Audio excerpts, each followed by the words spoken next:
Been chasing this feeling, now I feel brand new. Get on a plane, go wherever with you. Take me away in this moment when I'm here with you. Been chasing this feeling, now I feel brand new.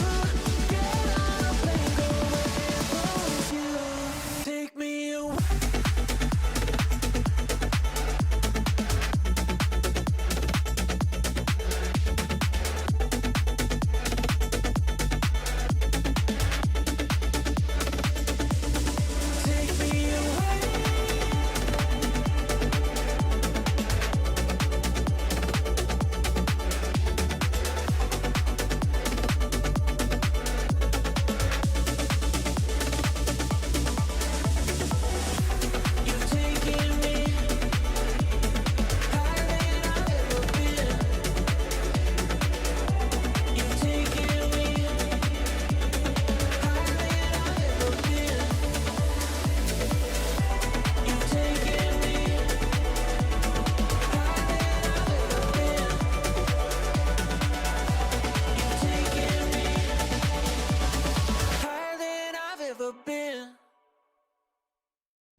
Thinking my friends all hate me.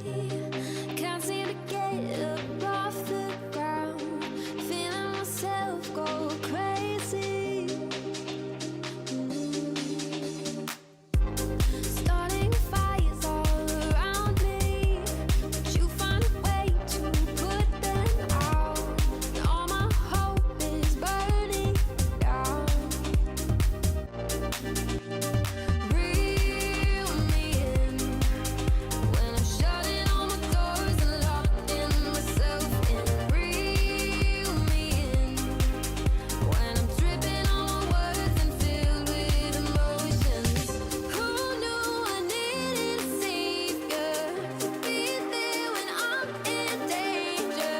Reel me in when I'm shutting all my doors and locking myself in.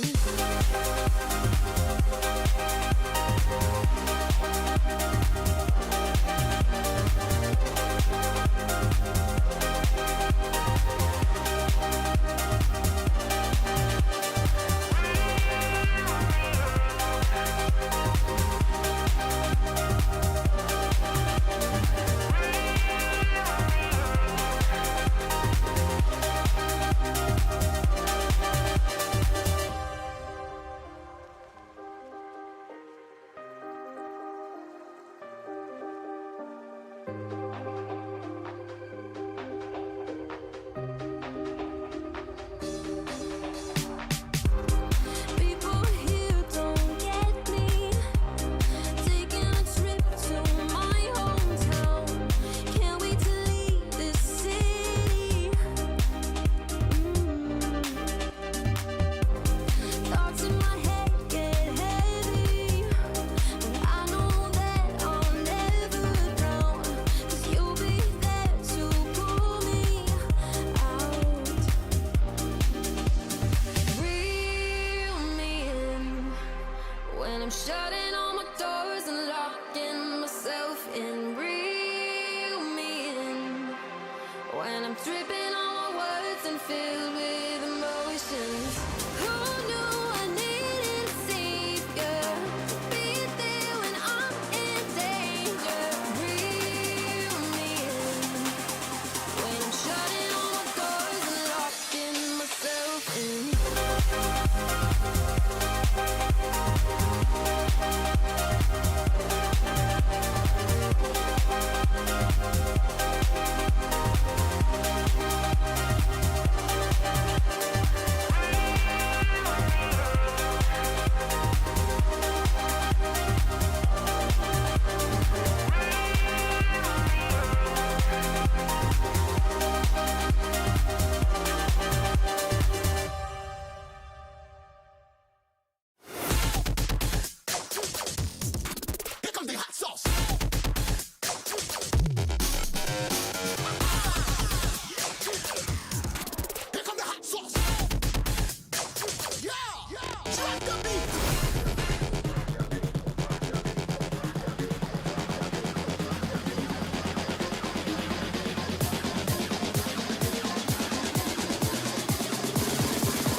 It's hard to feel myself, but you miles away. I've been wondering why you cannot stay. Till my sky's blue when they're always gray. Trying to sweep myself, but I can't find a way. Diva, Diva, where did you go? I feel ya. Diva, Diva, where did you go? Where did you go?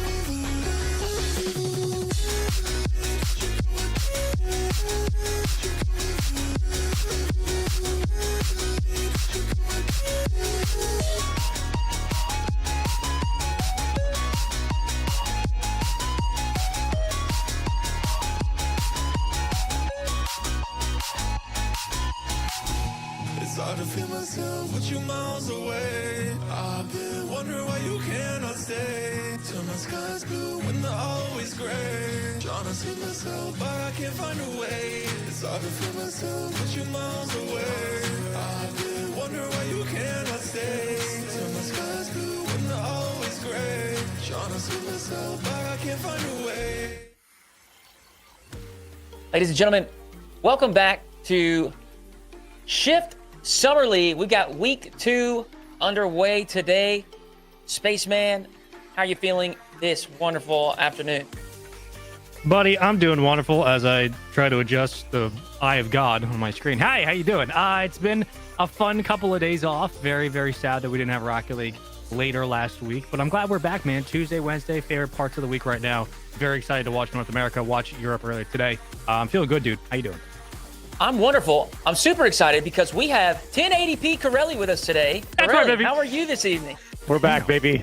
Oh, we're so back. I got all my pixels. I went into the closet. I made sure that I brought them all out. I brought everything I possibly could for today. That's right. The internet's back. We're feeling good. It's a beautiful day. Another day on the rock, right. and I'm happy to be here. Well, we have an exciting week. Look, we're going to cross the halfway point, all right? After today, tomorrow we'll begin the second half of our league play season. But we've got our first week's accolades to talk about a little bit. Last week was a lot of fun. We had some upsets. We had some teams underperforming. I think they rebounded a little bit. But let's take a look at the standings right now. Space Station on top and Dignitas number 2. We got G2 in the 3rd spot. I think it's fair to say that's probably the biggest surprise. Across the board, I think most people probably expected G2 towards the top. And obviously they are near the top, but this is, as crazy as it sounds, this is not very good for G2. They haven't been below second in any RLCS event just yet. RMC bringing up 4. Gen G with a good bounce back, and they put themselves in the 5th spot. Incorrect, rounding out 6th. And 6 would be our final playoff team. We've got Rebellion 7, OG 8, Fun 9, and Pirates on a Boat 10. Spaceman, what stands out to you the most here in the standings? I want to say Dignitas. I expected them to have a pretty good Shift Summer League, but they've really surprised me, I think, consistently across the board how cohesive the squad is already. It does not feel like it's just a standard honeymoon period anymore.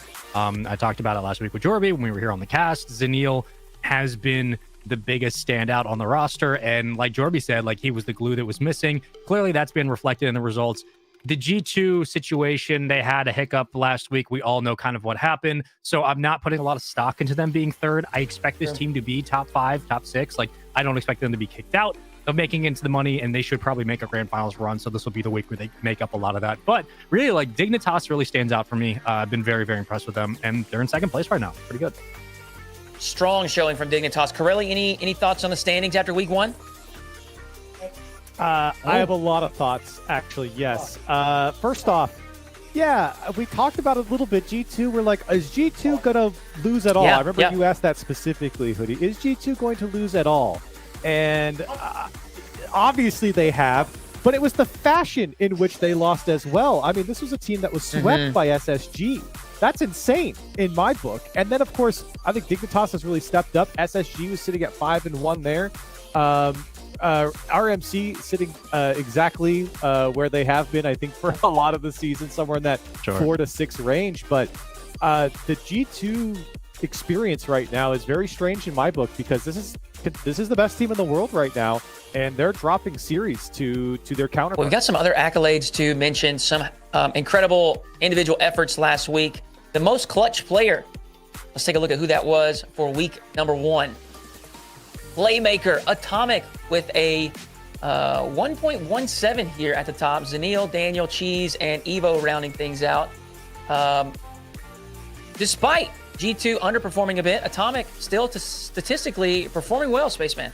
Yeah, not much of a surprise. Atomic kind of broke out, I want to say, on Friday of the last major. I know that's a very obscure reference, but Krell and I obviously were watching the prior major, and Atomic stepped up on that Friday. And once Atomic steps up on LAN, online, you know things are going to go well for G2. He really does tend to be the catalyst for this squad of, are they going to be successful as the offense, or are they going to have a presence at the midfield in their transitions? Since that Friday, he hasn't slowed down. I want to say he is maybe the second best player in NA right now behind Beast Mode. He's been that consistent all season. He's a player that still to this day does not get the respect in top 10 lists, in overall lists, that he really deserves. This is no surprise. I mean, how many times last week did we watch him downfield cherry picking the defense, scooping up an extra touch from Beast Mode, getting a pass from Daniel, and just putting it away? Atomic continues to be the glue that holds G2 together. The offense doesn't work without him, and it shows up in the stats as well. It's nice to see Zanil on that list, but Atomic is clutch.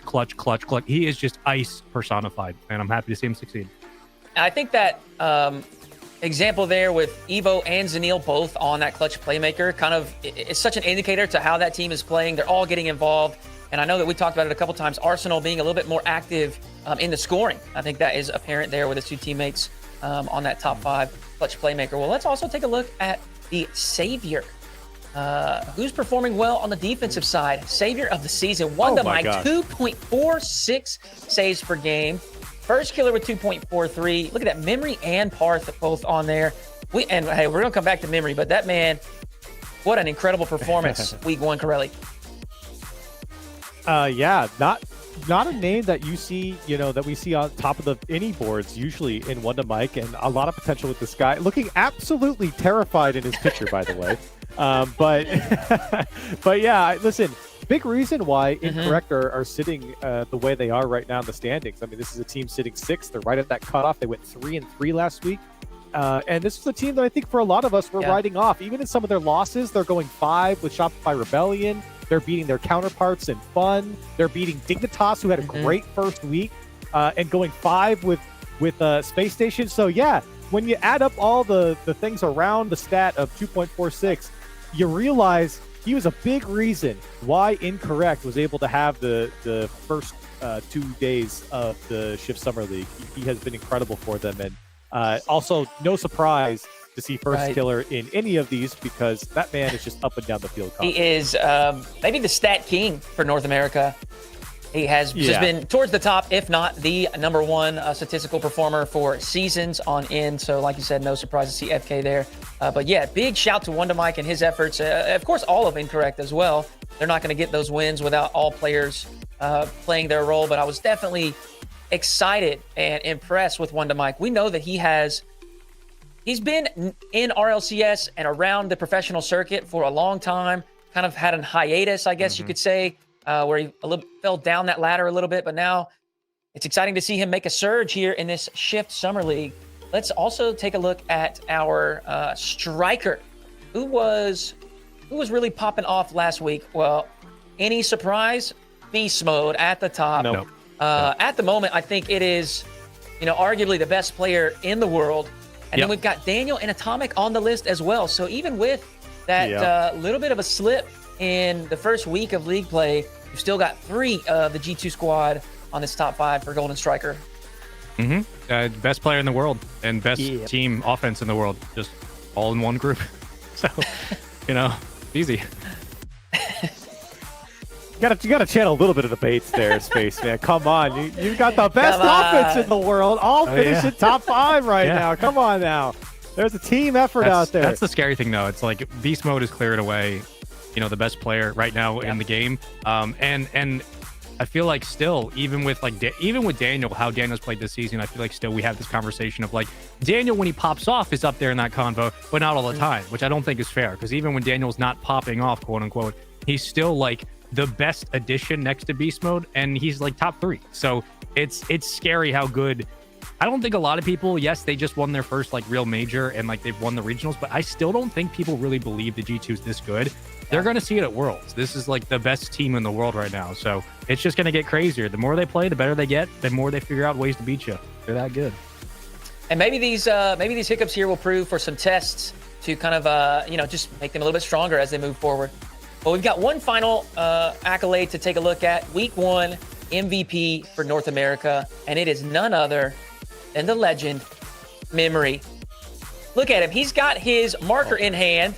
He's still on coach duty right there, but he steps on the field and just has an absolutely incredible week, keeping Rebellion. And we talked about this a little bit. Look, Rebellion is 3-3, right? They're 50-50, and of course they would like to be higher up, but they're playing with their sub. They didn't have 2-piece in the first week, and they were still able to split the series. I think that's a great sign for Rebellion moving forward. They're going to be fully powered up this week, ready to rock with the full roster. And Corelli, they've got themselves in a good position after week 1, and a lot of that is thanks to Memory. Definitely. I like to think that Memory is sitting there drawing up the strats and the tech for the team and says, you know what, give me the sticks, bro. Let me in. Give me the sticks. Let me on. And that's exactly what he did. And he did well here. I mean, listen, Shopify didn't have super easy matches either. They're going against G2 that last week. They're going up against Gen G, which they beat last week. And maybe you could argue Gen G didn't have the best looks. But regardless, as you said, Hoodie, I think that's very valid. You're not at full force, and yet you're able to split the week, albeit negative game differential. But you're able to split the week. You're pretty happy about that. I'm excited to see what they have moving forward, like we both said, at full force. Well, listen, there is a peek back at last week and some of our standout performances. And while we're on that note, Spaceman, I think maybe you've got a little something for us? That's right, ladies and gentlemen. Listen, I've waited a long time. Krill, no. You strap in, buddy. You get your Velcro straps and you lock in, pal. Here we go, baby. It's time for some top 5 Spaceman's top plays, because I have waited many months for this to come through. And here we go for Spaceman's top 5. That's right, baby. Ladies and gentlemen, lock in, buddy. We're going all the way for number 5. We're starting off with Beast Mode's touch. Listen, last week was excellent, partly because of how Beast Mode was able to play some of these balls. But look at this little touch from Beast Mode. Just a sweet little caress downfield. How does this even happen? By the way, setup from Daniel. Just talked about it in the pregame. Don't know how Daniel was able to thread it over 2 defenders on the clear with 3 seconds to go. G2 actually grabbed the lead off of this, and Beast Mode looks fantastic. Get me to number 4 production. You know I want to see the next one getting going. Here we go, number 4. Memory's pass. Again, talking about Memory, your number 1 MVP. He was number 1 in the voting all of yesterday, all of today, all of the week before, probably all of tomorrow, because Memory's been stepping up for this squad consistently for Shopify. Look at this little setup for Memory. Just some bad boys going for some filthy plays. You like what you're seeing from Memory? I like what I'm seeing in number 3. And now we're getting down to the finer parts of this list. This is a Zenil assist. Dignitas were fantastic all throughout last week. Yes, the pickup by Zenil was a big reason why, but the handoff downfield over to Evo, just a little pass on the body. He's like my little John Stockton. Look at him down there. Zenil throwing it, catching it over 1, plays it under 5 up. There over to Evo. I like what I'm seeing. It's the Yapathon, and we're going to number 2. Here we go. Wonder Mike coming up next, because Wonder Mike, also one of the players, we were like, where's Wonder Mike going to step up from? He was one of our rival series GOATs. I have a very famous clip about him. Don't go looking it up. 1 minute to go, 55 seconds on the clock. Wonder Mike catches it all the way from his backside on the opposite side of the field, goes the distance, reset over 1, over Chronic, and absolutely owns Gen G Mobile 1 Racing. Wonder Mike is one of my favorite players to watch defensively, offensively. He's fantastic. He's like my little rival series GOAT. I keep him outside locked up with a leash, and he can eat some cans if he wants. Now number 1, 5 up, and a 1v3 special. It's 5 up. Of course it is. He's fantastic. Look at him. The old razzle dazzle. Watch it. Back corner, get upfield, 5 up, 1v2, toodaloo, little razzle. Where you going? Absolutely over your head. Get horked on, buddy. That's a 2-piece. That's what we call in the old day, the little special special, the Hawk 2-piece, my guy. All right, downfield, absolutely destroyed, crushed. Evo, no chance. Zanil, not going to happen. That's your top 5. Zanil rounds it out at the top before 5-Up came through and kind of changed things up, because I actually had Zanil as the number 1, but then 5-Up decided to 1v3. So, Did you say that you keep Wonder Mike chained up so that you can use my little cans? goat. You don't do that?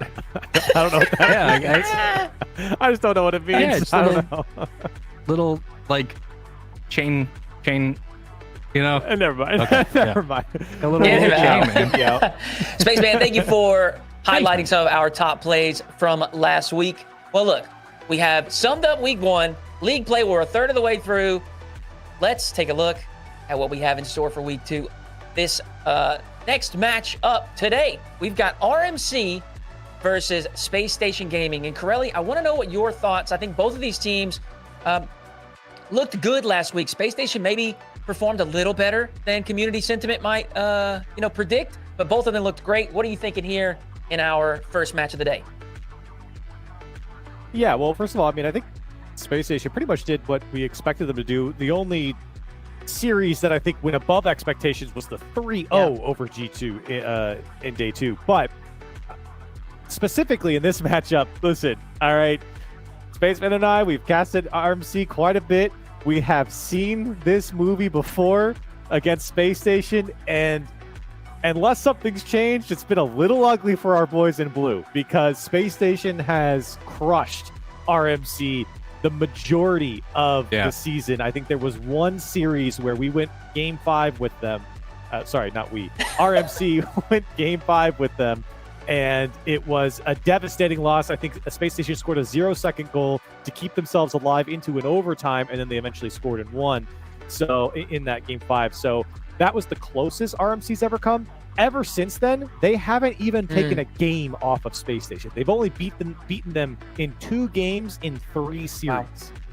Space Station, in the second half of the season, they definitely put their foot, on the gas and punched it to the floor. I think they look a lot better, and I think that is what people expected from the jump this season with a player the caliber of LJ. We expect greatness from that squad. Well, that's our first match of the day. Corelli, it sounds like you think maybe it's going to be a good fight, but Space Station maybe is going to take the edge? No, I think RMC is going to win a 3-0.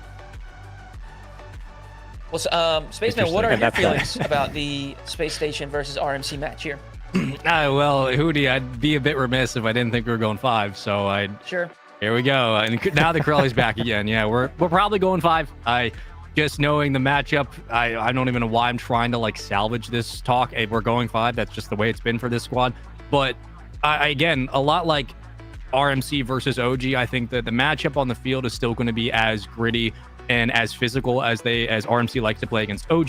These are 2 teams that do have history against one another. I think the offense is better and the defense is better on SSG, so I will give them the nod in 5. But RMC love to hold people down to their play style, and they just do a good job of maybe inadvertently messing up the cadence of other teams because they play kind of off cadence. They play a little bit sloppy at times, but it works. The big factor in this series really will be defense for RMC. If Reddles or Cheese or Magibear struggle to clear the ball, then the team, when they get low on boost, they start to panic, and when they panic, they make a lot of mistakes. They make double commits, they get it to the midfield, and then they leave off on the play. They are very selfless to a fault. So I feel like if RMC can't start having someone step up, like if Reddles is not going to be an IGL at the moment, if nobody's going to step up on the comms today and say, I will take control of the possession defensively, if they don't do that, they will lose this series. And it should be SSG who are sitting back, waiting at the midfield, letting RMC do what they want. So this comes down to defense for me.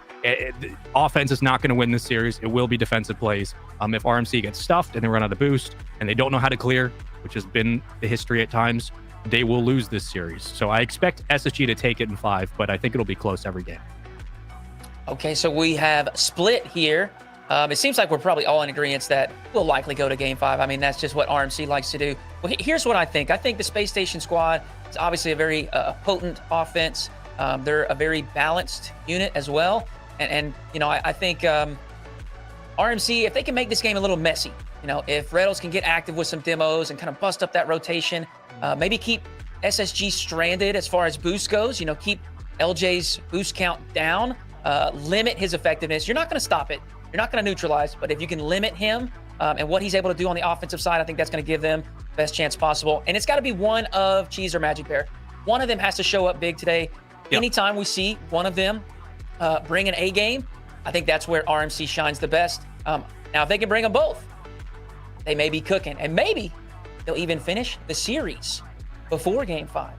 I know this for certain, folks. We've got a banger matchup here between RMC and SSG. This is our first match of week number 2 for Shift Summer League. Folks, let's get into it. We've said that many times. Thank you so much, Hootie. Let's get into it indeed. And in being specifically, how far will this one go, Curly? Because you and I know, as being victims of this squad before, anything is possible, but likely go in the distance. However, is this a sign of things to come for Reddles, Magic Bear, and Cheese? Who will be the superstar for the squad offensively? We know what we're getting from SSG. Break it down, Corelli. How is this one going to happen? Well, I think that, shout out to Hoodie. You segued kind of nicely there because I do think he talked about, limiting the boost from players like LJ. A great way to do that is the physicality of the game as well. And for RMC, who's clearly had an issue here on the kickoff, looks like they're going to change out the servers real quick.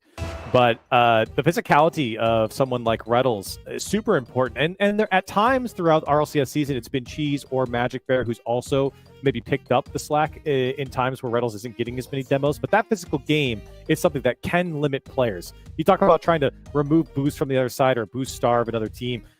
Sometimes it's easy as just trying to demo them. And for a guy like Reddles, that's something he does in his sleep. He is one of the leaders in this region in pushing forward that physical gameplay. Demos are a big part of the offense right now for RMC. On the other side for SSG, I think one of the standouts, especially looking into last week in their matchup against OG, was the rebound game. How many times did we see Chicago kind of being set up off the crossbar? He cuts in, finishes the play.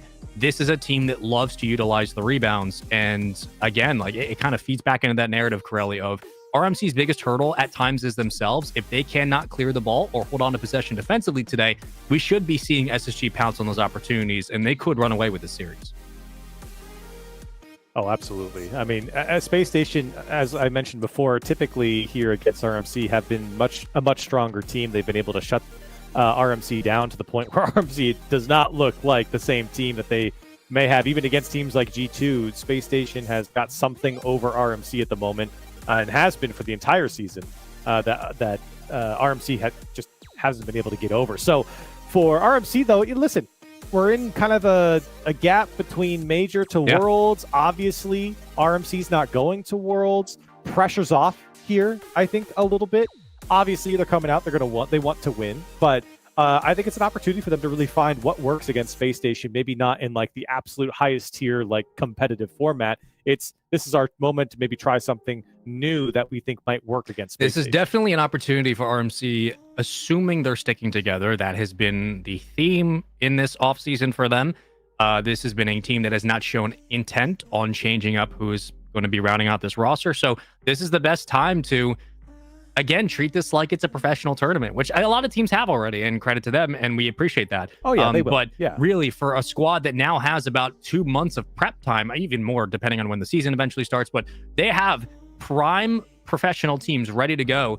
RMC could be taking this advantage and really starting to round out the issues offensively, defensively. We know that Greg's still working with his team, so they haven't changed the personnel inside the roster. They haven't changed a lot of the fundamental themes of what this roster is about when it comes to communication, when it comes to player trust. That's something this offense really relies on, is trust with one another. They are very selfless. However, could say the same thing about SSG as they have evolved as the season has progressed. Like OG, SSG's gotten better and better the more they have figured out their own personality. LJ, one of the standouts as to why. But let's get into game number 1 for our first series here of the night for North America here on the mainstream. RMC versus SSG. It's going to be fun. That was an incredible catch from Magic Bear right off the rip from the kickoff. But I do think something that is really important to say about RMC as well is this is a team that I think very rarely has all 3 of their players on their best day. And when it does happen, when those stars align for RMC, they absolutely do look like a top 4 team in North America. It's can they align those stars continuously through an entire series and through an entire format like we have here in league play? That's a big question for RMC, is that consistency in their good days seems to be something that's missing or certainly inconsistent throughout their the time window in RLCS. of execution versus kind of skating alongside a great offense like SSG is going to be very small. SSG are not going to give you that many opportunities, especially at the midfield. So you're going to have to keep pace. So we look at the likes of Magic Bear and Reddles to really make up the most of that ground. Reddles has to continue to be an IGL in the comms. And on the other side, you need players like Cheese and Magic Bear to be ready upfield for opportunities when they can strike, just like Pierre, grab a full boost, win the pinch, and Cheese puts it away. Yeah, it's a great shot from Cheese coming from the sidewall as well, redirecting that one top shelf or just below it at least. And good work from RMC to strike first here. That's the type of offense you're going to need from RMC as well. Quick down the field, finding your striker. Cheese, again, on his best days, on his offensive days where he is controlling the pitch, he's one of their best strikers, and certainly the team is better for it when he's on his A game. First couple of big bumps, Reddles able to eventually grab the demo, so expect the physical play to be a factor for RMC in this series. And I mean, you can say that about every single matchup they have, just about converting upfield. So far, they're able to find one, but don't expect the SSG offense to stay back for long. Already, Chicago waiting at the midfield. It's going to get LJ in transition. Here's a catch, trying to find the feed, but will take it on his own. Chicago, it's bumped off, but still the pressure mounting. SSG not leaving the blue zone. Yeah, great patience from RMC as well, allowing LJ to come through, but they broke up LJ at the crux of where he was, going to attempt either a flip reset or go to the backboard or a carry.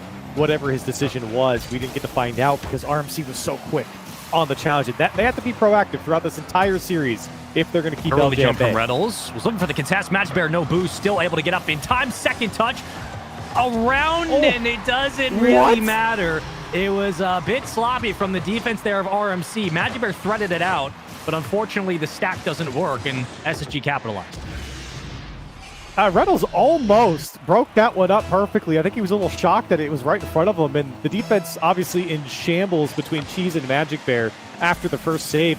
Chicago's shot was not very good. It was directly at those two defenders, and they made the best of it, but as SSG able to collapse on the my net. brain was trying to catch up what was happening as it was happening, so I throw bodies to the net. Sometimes it works. Reddles open net and drives right out of it. Whoa. That was an opportunity where Cheese should have been able to slot it. Unfortunately, doesn't happen. Give it back the other way off the crossbar. Chicago leaves one to be desired, and Cheese will take it right back. So, again, both teams having some fair opportunities. It should have been a 2-1 game from RMC. They give away possession into the corner yet again. SSG looking for their second. And so far, so good, I think, from RMC. A start like this, again, just with the context of knowing Space Station have smothered RMC traditionally in RLCS. This seems to be very back and forth. RMC are generating their opportunities. Of course, we're seeing opportunities from Space Station.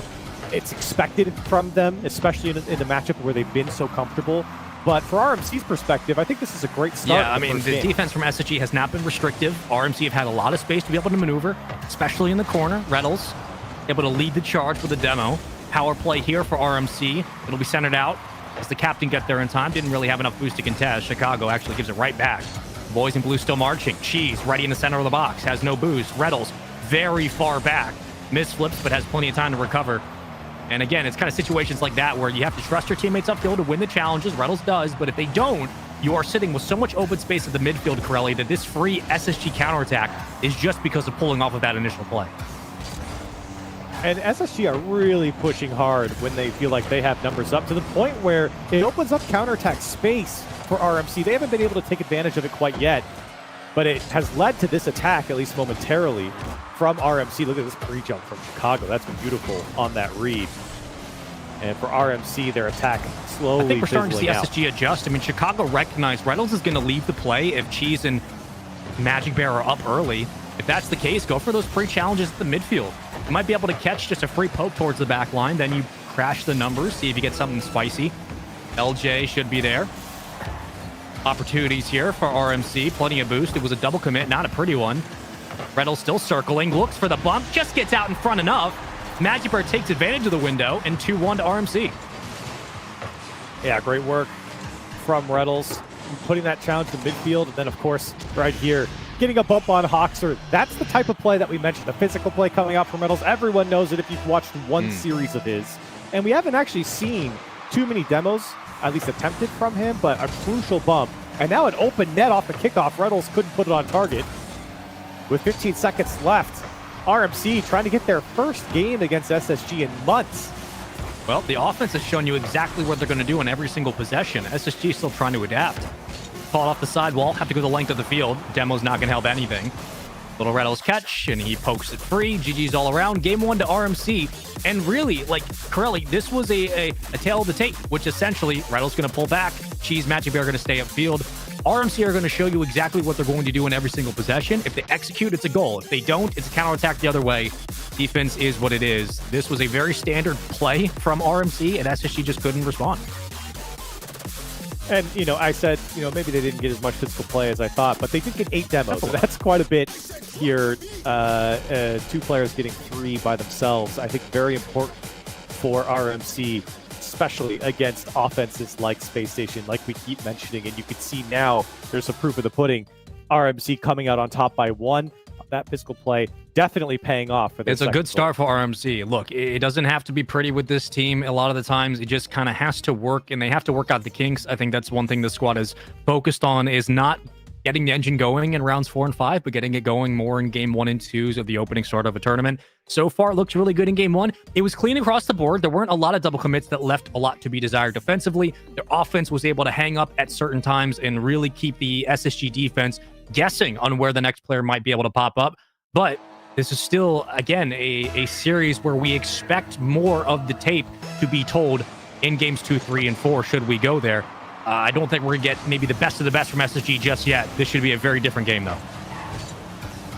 Yeah, I do agree. I don't know if you got the best effort coming out from SSG in game 1, but that shouldn't take away from what RMC did. They were executing on the play style that they came out, that shown success in RLCS, and of course now in game 1. As you said, Spaceman, I think you look towards SSG to maybe change it up a little bit, and Hoxer coming off the ceiling is certainly a way to fire up your offense. Got to keep the defense guessing a little bit. Cheese, actually kind of just a bit of a land buoy there. Didn't have any boosting. Clogged up the lane for Magic Bears, so what would have been a counterattack opportunity from RMC. Quickly back to a possession. Hoxer, backboard, setting up for Chicago, caught by Cheese in transition, over 1. Chicago going to deal with it quite nicely into the corner, and this is another instance where, yet again, RMC have a couple of numbers upfield cooking, but just can't find the entry. Yeah, and Space Station have picked up the pace as well. They are playing quicker. I think taking this series a little bit more seriously, not that they weren't taking it seriously, but more so that I think they're respecting their opponent a little bit more now. And they'll try and find a way out from their midfield. It's Hoxer on the dribble, and Cheese, again, the early challenge from RMC. That's great from them. It's paid off to slow down Space Station. They're winning the aerials as well. I mean, Cheese, low boost.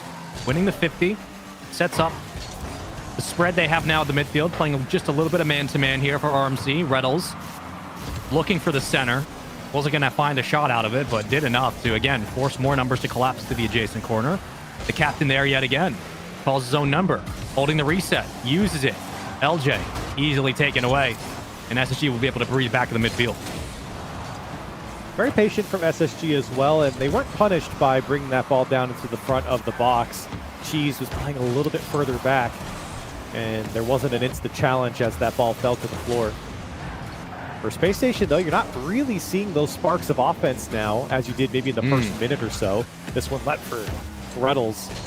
Seems like RMC getting the better of Space Station. And right now, RMC are following all of their touches, something that was not that present at times earlier in this season. Already a difference. Reynolds looking for the double. But this was a facet of this team's offense that when it worked, like Vitality in the earlier major this year, it was really great. But when it wasn't there, they struggled just to hit that next dimension as a team. Like to see it right now, Corelli, where, again, even if Cheese doesn't have an angle, even if Magic Bear doesn't have the initial shot he wants, they go for the first touch, then they follow up. Everybody's always in motion on the field. And that's all fine and dandy, I think, when you talk about any team. But you do have to score. And it's great to see RMC getting their offense going, controlling Space Station, kind of corralling them into their defensive third. But you have to break through it. It could be here, as Chicago dodging bumps. And RMC trying to clamp down, trying to find the opening, and yet Space Station holding strong. Chicago going to do with this one. Had a lot of space to work. Instead, gave it right back. Can't hate the attempt. Reddles. Reset to center, maybe. Just trying to body block for an open spot. Cheese, not really much there to work with. And Chicago will try to escape with possession. Has LJ on the wing if he needs him. Looking for the flick, and no chance. Holds it on his hood and calls his own spot. Oh, Slater. Oh, he bit hard, and Chicago went low. Smart from Chicago. And after all that pressure from RMC, they generate 4 shots with 0 goals. And on their second attempt for Space Station, they break through. RMC very gung-ho to challenge everything at the moment. So take advantage if you're Space Station. They do.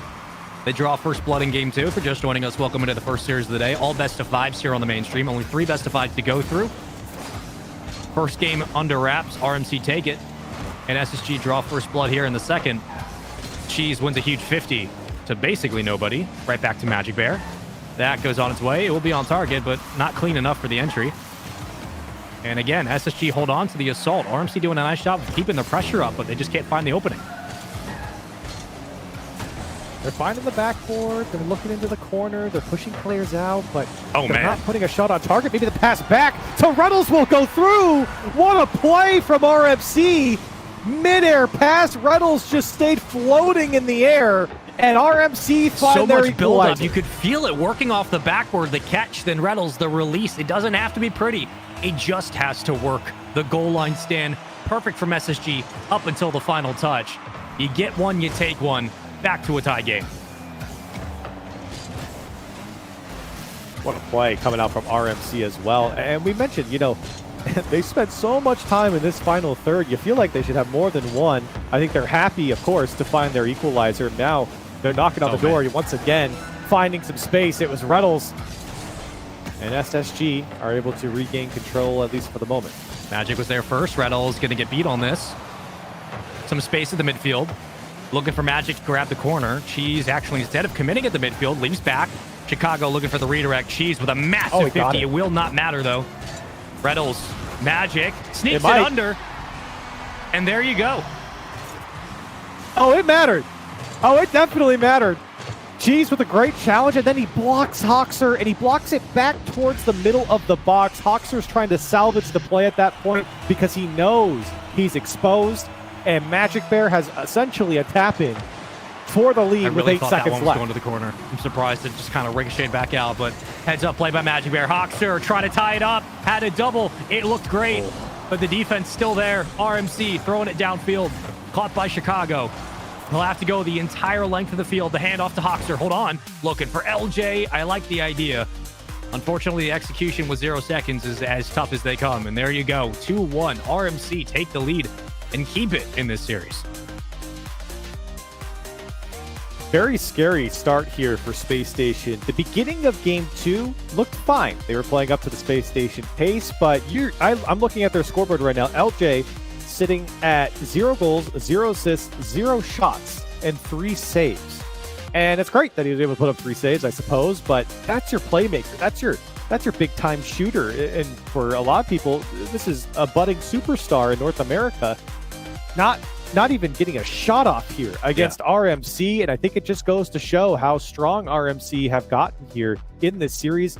Game 1, you saw it, and then we talked about RMC lacking consistency. They do it again in Game 2. You can feel the absence of LJ in this series so far, but specifically in that Game 2, Corelli. I mean, no shots is not something we usually attribute to LJ stat-wise, but the ways in which SSG are trying to score outside of Chicago's catch and shot there late in game number 2, the ways SSG are trying to score are just trying to beat RMC on the counterattack. They're like simply playing the 1-for-1. Can we beat them if we get possession out quickly? Can we play the numbers? If it's Cheese or Reynolds like pulling back on the play, maybe. But other than that, this is not the same level of offense that SSG are accustomed to, not the same one we've seen from them. And again, for like one of the top teams, for LJ, like you said, the budding best offensive player maybe in North America outside of, some of the top names like Daniel, Beast Mode Atomic. Like, LJ's a superstar. He's just been quiet in this series, and you can really feel that absence.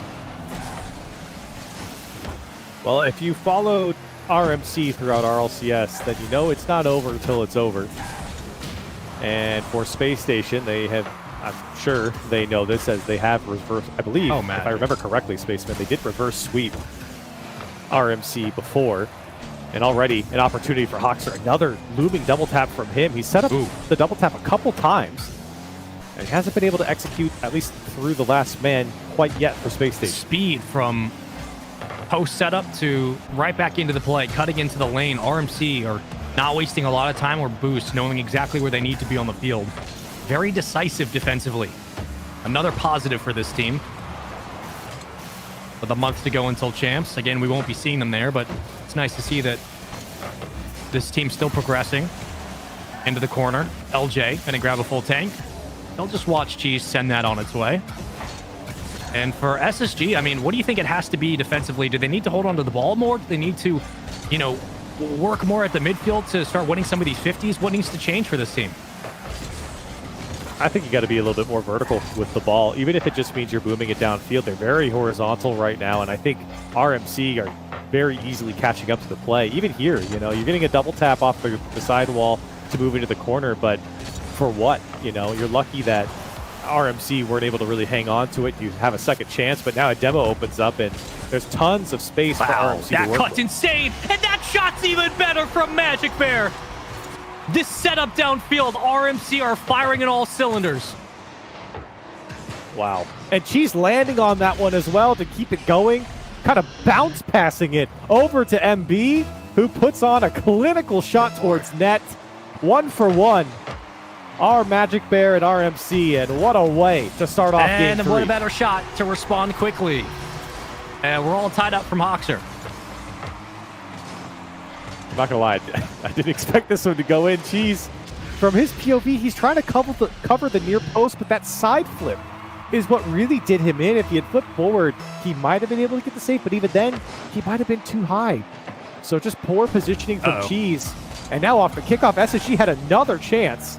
Luckily for RMC, not falling. This is where the flashbacks come in from all the games we've seen. Oh, God. Oh, but please. hey, I mean, listen, it's a very different squad.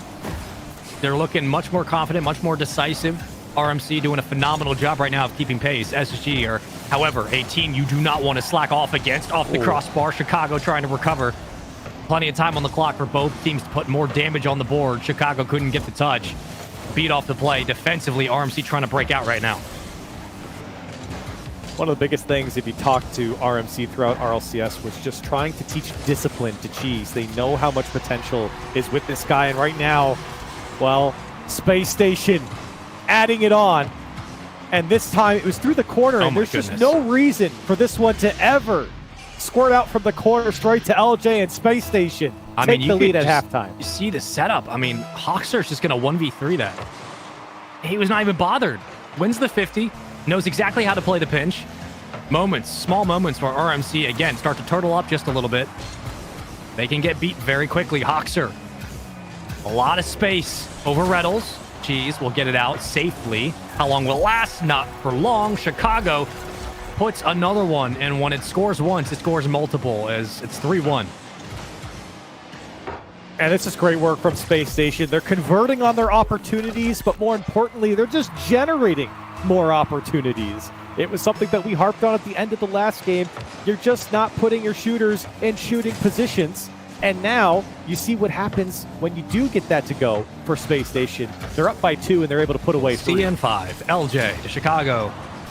There's a demo. And like you said, Corelli, you're waiting to see SSG play a little more vertical. Get some of that in the last goal, but just more control, really, of the ball, especially in the offensive third here. SSG doing a nice job of changing up the ways they have tried to counterattack against RMC. It's really worked. Minute 39, no way that 50 goes in, and it does. LJ with another 2 goals after being quiet all series for a 4-1 lead.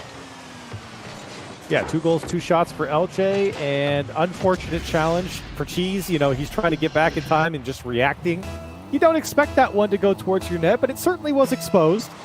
And a 4-1 scoreline for SSG. They'll be happy, I think, to bounce back after their first 2 games where it felt like Spaceman, they were just completely Yeah, it clobbered. really felt like they were just not on the same page, and at times giving away very easy looks that they should have been able to counter against. However, the amount of shots they've been able to put up in this game, great for the offense of SSG. Again, reestablishing some of the fire they've come through North America with. However, for RMC, a solid game number 3 here, not scoreline related, but now you're getting some actual punches back from SSG. How do you handle it? That's going to be the question going into game 4, but it's not going to be a rollover. They're going to have to work for this win, and, that's what you want. Well, RMC only generated 2 shots to the 12 of Space Station right now. So, we mentioned how Space Station needed to generate their chances, and the same thing could be said for RMC, just not getting any chance on the net. And I mean, Spaceman, you got 20% of the game left, but I mean, this one's over. Space Station are completely smothering. Yeah, you're thinking RMC about at the next for moment. sure, but if you're RMC, you're trying to get at least one more on the board just for some positive energy mentality. Reddles, a little fake, nicely done. Just to get something good back in the cars here for RMC. A huge win by Magic Bear. And to get one here. Yeah, you get one here with 42 seconds left. Quality challenge, wide open net. Some demos also, I think, opened up some space as well. But RMC, you don't want to start believing it until you maybe get a kickoff goal or another goal in about 10 seconds as they send both corners back and the middleman on the challenge for the kickoff. And really didn't turn out too shabby. And the demo opened up as well. Hold on a second. RMC coming back with some fanfare here off the kickoff. That win by Cheese is insane. Again, it just clipped Chicago enough to loosen up possession. RMC are there to scoop up the initial rebound. Everybody hold on, all right? Everybody lock in for a second. Reddles wins the kickoff. Very wide open. Nicely played by SSG just to get it downfield. Hawks are killing so much time off the clock. In Chicago, playing it laterally, going back to what works. It's a decent lead. 2 goals is enough to find some insurance. Magic Bear trying to get it over to Reddles. Reddles waiting. And I don't know why RMC is waiting to press on this possession. They have all the boost in the world to do so, but that might just be it. Magic Bear, last-ditch effort. The net's a bit clogged. Doesn't matter. 4 seconds. Oh, my gosh. And it took a bit of time, but it's a 1-goal game. Did this come off of Hoxer's head?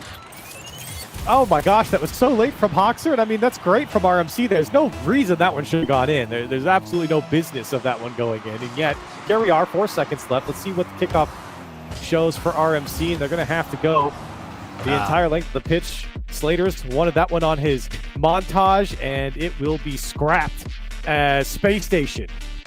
The score got a little bit closer, but I have to say, at the end of the day, they still crushed But that is RMC the in opener this for game. the Slater montage, ladies and gentlemen. That was an attempt for sure. But again, credit to SSG. When it rains, it pours. They were just everywhere in the corner, winning massive challenges. Hawks are kind of open proceedings with that 1v3 that allowed LJ to kind of set up ready.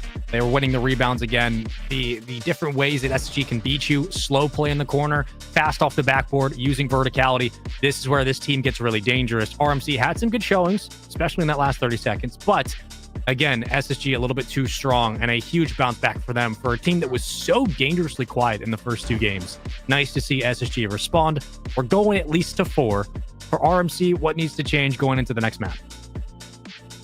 Well, you can't allow 8 shots from Hoxer alone, 13 in total from Space Station. That is not a winning formula if you're RMC. And you could look at the stats, you could say, hey, don't do this, don't do that, but generally, when you have a very high-powered offense like you do with Space Station, you have the players that Space Station has, you can't afford them a chance. So for RMC, it's certainly cleaning up their defense.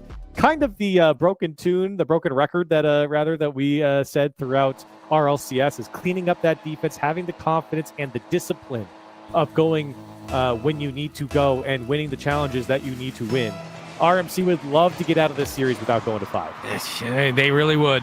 Cheese, long clear downfield. Waits on the challenge.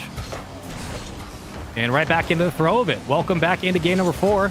Setup was there for Hoxer. These 2 teams going blow for blow. We expect this one to go the distance. It very well might, but a very hot start for RMC, a 2-0 lead in the series, and then slowly but surely, SSG start working back a little bit. Momentum, however, in the last 30 seconds of game 3. was all of RMC, and they do not slow down here. Yeah, monster clear from Cheese, and he gets it back from Reynolds, so it's great from Cheese to stay with the play, follow it up, and for RMC, in the first 30 seconds, or under 30 seconds, they're able to get on the boards. A fantastic start. Ooh, one bite from Magic Bear on the kickoff, a little bit dangerous. Cheese able to handle it. Cheese on low boost defensively has continued to be a standout for RMC, and we hope that continues. His challenge has been a little bit more confident. Magic Bear looking for the setup. We're starting to see this more and more as these two teams play each other. It really feels like RMC are very open to just throwing the ball high off the backboard of SSG and then fighting for possession. If it's a loose ball, if it's a quick rebound, they always want to get up under the defenders and constantly play off the backboard, stealing boost and setting up a potential chance for someone like Reynolds, someone like Cheese to get up quickly, take a shot, and get back out on the counterattack. Space Station are sending the house on a lot of these plays, and it's working out. LJ over to Chicago across the box, and RMC had no answer for it. Cheese got a piece of the ball, but there was just nothing he could do. He played it right back into LJ's hands. Maybe would have just liked to bring that one down, but for Space Station, 1 for 1. And a great I think he wanted, play. I expected maybe a little bit more power behind that touch. Just kind of rebounded right back out. LJ wins the 50. LJ was maybe looking for the center. Here comes Chicago. Doesn't even matter. Big stop defensively. Reynolds will be there. The captain will follow suit. Just gets it out to the midfield. We're taking right back. The lateral movement from SSG really cutting down the defense here. And still finding ways to get out in front. Grab possession. LJ underneath. The follow-up. Reynolds has to play this carefully. And you're kind of scratching your head for RMC about why so many of these balls are kind of floating towards their net with no one in the net to defend them. They're kind of having to catch up to the play defensively as Cheese almost had an immaculate flick. As you sit here tied up, Cheese trying to break through. It's Magic Bear to keep the play alive. And looking for Reynolds. Reynolds will call him off. He gets the demo, and RMC trying to clamp down. It's MB's time to shine. He's going to the backboard, trying to drop it in. Wow. It's too high. Reynolds is there on the follow-up. Turned away by Hoxer, and Those are RMC the kind of saves denied. that will make or break a series. We said it in the pregame. Defense will win this series for either team. Hoxer has been everywhere in the last 2 games, both sides of the ball, and Chicago is downfield. He can just wait for the pass. Hoxer just trying to carry it home. Will he get there? No. Reynolds out in front. Does a nice job tracking with it. Magic Bear playing the 50, and Cheese will find the clear. Oh my God, RMC. Oh my gosh, that's a different touch. That is a different touch from Cheese, and Magic Bear will ensure the goal. But check this out from Cheese. Just the faintest touch to keep that one on target, and his teammate there to clean it up. It didn't even touch the ground. That's a ridiculous angle, and great execution all the way around from RMC. Pulling a rabbit out of the hat. This offense continues to surprise in this series. Chicago downfield, ready for the pass. Sends it on its way, and Cheese will handle. Reynolds at the midfield should be able to get out and get some boost. Expect the RMC offense to start pressing here, but LJ yet again in the small, very simple 1v1 in the lane, able to throw it downfield and make RMC think twice. Space Station now, just looking at this game from their perspective, I mean... Oh my goodness. Okay, well that's a great goal by LJ. Where did the defense go from RMC? Forget about what I was about to say, LJ. You can't give him this much space. He's going up with 70-plus boosts, and the demo, even on his own teammate from Magic Bear, doesn't matter. Nobody in net again. I mentioned this earlier, Spaceman. For RMC, so many times, there's just no one in the net to put a hand up, and that time those are the punished. outplays from LJ that are just there. You can't stop that. As soon as he touches the sidewall, his wheels are already off. They're already in movement, transitioning into a catch and then dribbling it through. You can't slow that down if you don't challenge it head on. LJ's just a different type of gamer. And now they tied up. A lot of time left on the clock. SSG always have a buyout. LJ again into the air. Reset. Has Cheese on the backboard. SSG will have to try again. Space Station. I was about to say, their offense really seemed to slow down, and they weren't generating enough chances. That's still true even with the goal from LJ. You sit here tied up. Now you've got Magic Bear isolated, and unfortunately, you give the ball right back to him. And now maybe RMC, an opportunity. A demo comes out, smoke screen, and, well, everyone can see right through it as the challenge came through from Space Station. 60 to go. 2-1 lead in the series for RMC. Game 5 looming for SSG. Interesting touch. Cheese able to quickly clear it. Could have been disaster for RMC. Magic. Beautiful center. Reynolds cuts it down. Can they play it? Not really. Oh. Magic Bear is flying at everything right now, Corelli. He is challenging every single possession. Yeah, I don't know if the communication was there for the pre-jump pass from Reynolds, but Magic Bear was ready for it if it did come. And now Magic Bear again hunting. He's way late. Hawkster's been so speedy defensively. Him and Chicago have been smart on their challenges and so proactive, especially in a series where you're getting the best out of RMC right now. Again, Reynolds in space doing a nice job of using the flip just to extend it towards the backboard, immediately look for the bump. He's not looking to win the challenge one-on-one. He's just looking to get in space so he can set up his teammates. Reynolds going to try to do it again. He's got Cheese ready. The handoff was there. Hoxer throws it over. LJ trying to put it away, and this touch from LJ is absolutely insane. The angle works out, and we might be going 5. Oh my goodness. Hoxer puts that one far post, and it just barely doesn't crawl in. MB doesn't get a touch, and it's Hoxer to tap it home. Oh, a disaster for RMC with 3 seconds left. Is it happening, Spaceman? Are we going 5? We all knew this. Everybody knew this was happening. There's no secret anymore.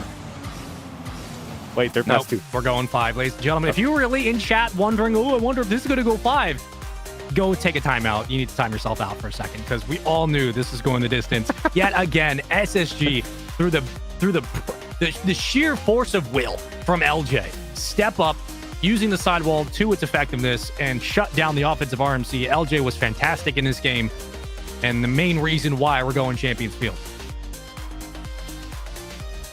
Oh, for Space Station, this is just a gift in Game 4 and a welcomed one as well. I think in a series where you're really not getting the best offensive output from Space Station, this one being thrown away by RMC, or at least giving Space Station a pretty easy goal in the waning seconds of Game 4.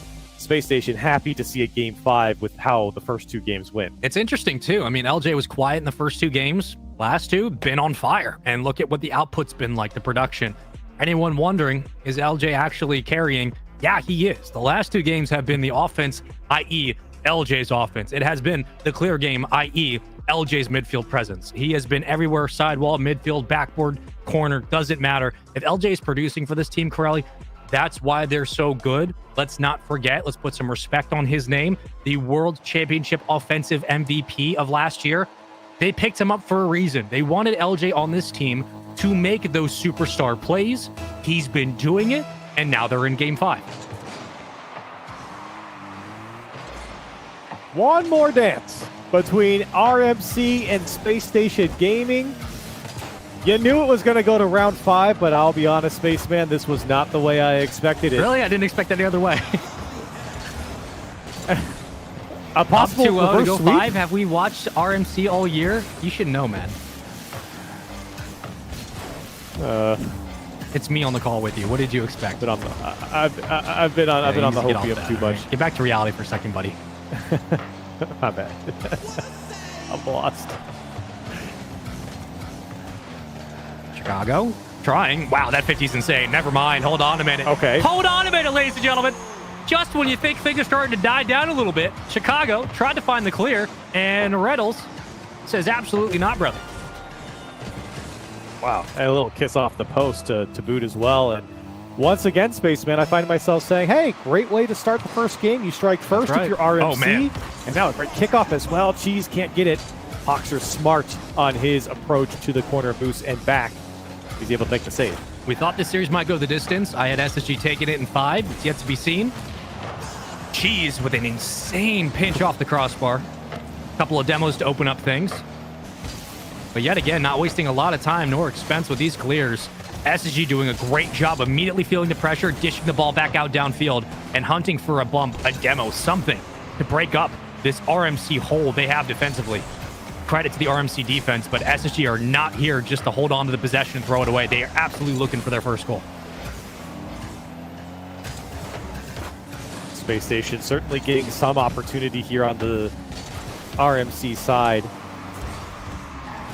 A big criticism that we had on RMC throughout RLCS was their work out of the corner, and some bumps come through here now for Reynolds and the demo, relieving some pressure. Smart from Reynolds to bring this one down. Cuts the first man over the top of the second. and at least bought some time for his teammates to get back into position and get some boost. Little touch from Magic. Allowed him to fall into boost. Reynolds looking for the double tap. My little prom king can't get it. That's okay. LJ able to get out in front of this one. Was looking for the pass. Reynolds open net. Wait a minute. Not going to miss this one. It's 2-0 to RMC. And I mean, great positioning from Reynolds, kind of playing the far side, but it was Magic Bear's challenge that pops this one out towards Reynolds, and the way he angled it ensured it was either going central or straight to Reynolds on the far side. So great, smart challenge from Magic Bear. And for Slater to be there on the correct side means a 2-0 lead Standard for kickoff RMC. from SSG, right to LJ's hands, and another shot that goes off the backboard. No follow-up. Chicago is the kind of plays SSG wants to start to develop more. Get in space. LJ there to dish it and dime it. Cut the lead in half. Great work from Space Station. A good answer. I mean, this game could have gotten out of hand here if they hadn't scored. And a poor challenge this time from MB means a free pass over to LJ. And you know he's going to put that one away at the top of the box. Right back off the kickoff we go. It'll be LJ who takes the first shot. This time, no. It'll be in the hands of RMC. The cheese on the sidewall. Ready for it. Backboard available. Reynolds, little floater. Trying to follow up. But a 3-stack right now will be tough to break through. Reynolds flies in anyway. Magic Bear just crossing pattern in the net. Buys enough of a distraction for this one to sneak through. And I think the comms might have messed these guys up. Hoxer and Chicago both going towards the ball and both stopping. Hoxer didn't have boost. I think he was letting Chicago come through, and maybe one of them called each other off, and they froze for a second, and that allowed the challenges to come through. And for RMC, they knew they could First start step again. complete from RMC. Get a lead, get a healthy one. Second step, don't blow the lead. This is a team that even with 2 goals at times can give it back quickly. Will SSG be able to bite back? That's the question. Hoxer from the side wall. Can't get out in front of Cheese. Cheese still following, still continuing this play. LJ gonna have to do a 1v2 hero effort in the corner. He gives it back to Reynolds. It's in front of the net, but all this time being burned. Putting more pressure for SSG to deal with. They'll finally escape with the help of a demo. No, that's 2 demos for RMC and a lot of space at midfield. Oh, the pass actually eventually goes to Cheese on the pre-flip. Space Station struggling to catch up with the play, but they do, and now they're trying to find a way out. And Chicago was using all of his boost for that. Reynolds has a free shot on net. If he could just corral this one in, and he will off the backboard. Reynolds puts away RMC's fourth, and they're up by 3. This is a statement goal from Reynolds. This catch very softly on the hood and dunks it through on Chicago. 2 players in the net, doesn't even matter. 4-1 with a minute 35. RMC have shown up in Game 5 back-to-back weeks. Can they keep it going? 1 demo. Really, the demos have been the tail of the tape here in Game 5, Corelli. There's a chance for a counterattack from SSG about a minute ago, and then they get blown off the play, wide open midfield. Reynolds eventually dunks it from the sidewall. Every time you think SSG are going to start to, put more presence at midfield, they get demoed, they get cleared off. You know what happens after that. It has just not been pretty. Now you got a minute left, or just over if you're Space Station. You got to get your offense going. They've generated 4 shots, 2 of them on LJ, 2 of them on Chicago, to the 10 of RMC. That is not what you would expect. If you had to put down who you thought was going to get more shots, I think most people would have picked Space Station Gaming. And they have not been able to find the They can't even escape with possession. They can't get out of their own goal line without getting chipped. On low boost, Magic Bear just still fighting for possession. Still making things difficult for the defense of SSG. All this time being killed off the clock. Every single challenge makes it more and more impossible to go the length of the field and work back into this game. You need a counterattack, and you need it now. Chicago to LJ, the handoff. LJ double blocked by Cheese. Ooh. Good look from LJ, but again, Cheese in the right spot. He's been disciplined on his goal line, and it has paid off. 10 seconds left, and Reynolds trying to put an exclamation point on this one as Chicago denies. They made us go the distance for the 90th time in all 90 games, but this time it's RMC who closed the deal in dominant fashion on Champions Field. 4-1 will be the final score. Reynolds with 2 goals on 7 shots. The captain really stepped up with almost 700 points. Oof, yeah, big game from Slater there, and it certainly paid off. Cheese with 7 demos, and you get 13 total from RMC. That is a pain in the tailpipe if you are SSG. and they could not keep up this time. But what a great series. This one goes down as 5 games, but I really do feel like this is some of the better games we've seen from RMC in a while. And it was really a good turnaround from SSG in games 3 and 4. Granted, the catalyst being LJ, both offensively, defensively, how he was able to pick apart RMC's game plan, but the resolve, the resilience, the ability to make small adjustments from RMC, getting back to the speed and cadence that worked in game 1, getting back to those constant challenges, the follow-up touches, the playing on ball even if you don't have boost, making sure that clears from the back line are not for free. RMC did a very good job in this game 5, Corelli, of getting back to the basics, what really worked for them. And then once they started winning those challenges, I mean, how many times at the midfield we're like, hey, yeah, we're going to counterattack alongside SSG. We're going to try to meet them on the ball, but we're also going to go for those demos. And once that happens, you lose numbers, you lose opportunities. RMC just did a very good job of picking all of the things that worked well, not overthinking it, and playing good Rocket League. Yeah, certainly. And who did you have winning this series? SSG. Why? Can we bring Hoodie back in here? You can do that if you want. Hoodie, you can do that here, if you want. my friend? Who did you have winning this series? I don't think that I ever said, but if I would have, it would have been Space Station. That's right, Hoodie. I'll be honest. Okay. Corelli, who'd you have winning this series, since you want to ask? I never doubted Spaceman. Thank that's you fine. for asking. I never doubted for a single second. I had RMC. I said 3-0, and you know what? I was but you almost weren't, right. so, you know. Well, I was 3-0 was crazy less out of you. wrong than 3-0 is insane out of you, less alone on the pick. That's just, you should know better. Hey, we were sitting You at should know 2-0 better. at one point, so. You should know better. Spaceman said it. He That's said, right. look, you guys are on the call. You know it's going to game 5. That's just what they do. That's right, man. And look what happened. You guys nailed this, though, throughout the series. It did feel like a back-and-forth thing. Obviously, RMC off to such a great start. It didn't feel like a quantity thing with the physical aggression, but it did feel timely. It felt like it was at the right moment when they had that, leg up on their opponents or in the proper position to really take advantage of that physical aggression. With that being said, obviously, as you guys pointed out, LJ was a little quiet in those first couple games. And as soon as he got active, that is when things kind of leveled up. Obviously, Space Station, very, very solid performance in the middle of that series in 3 and 4. But the mental fortitude, it just feels like it is a marquee piece of any Rebels team. And I know that we've all heard that like iconic speech. I think it's the phase. What is it? Phase reverse sweep. Is that what it was? He's just never out of it. And thankfully, because he does like to go to round 5, game 5, but he's never out of it. He is just never going to give up. Got so much respect for that. And they bounced back big in game 5. And I think, it was a full team effort, and they really did lean into their strengths. Really, you noted 13 demos. Man, that has got to be frustrating. Yeah. It's not, and that is, I think, for a lot of RMC, the crux of how they play the game. I mean, they rely on demos. It's not just Slater either. I mean, Reynolds is getting a ton of demos throughout his time, and he's always at the top of the leaderboard for that in NA, and I think in the world as well. But Cheese and Magic Bear are no slouches as well. They might not be putting up the same numbers, but they're in the upper side of the mix when it comes to demos as well. So it's a full team effort when it comes to that. And like you said, it's not just like a full-out onslaught. Right. It's a timely demos, the demos that matter. That's the important key, the key point of all of that. They know better than maybe most players and most teams, sans calm, in NA at least, of knowing when to go for the demo and how to execute it properly. Impressive stuff from RMC. And I just want to shout it again, that just remaining calm, remaining confident. And I do think that a big part of that is due to that coaching staff, Greg, who we have with us for a quick interview. Let's welcome in Raw Greg, coach of RMC, for a quick word. What's up, guys? Greg. What's up, guys?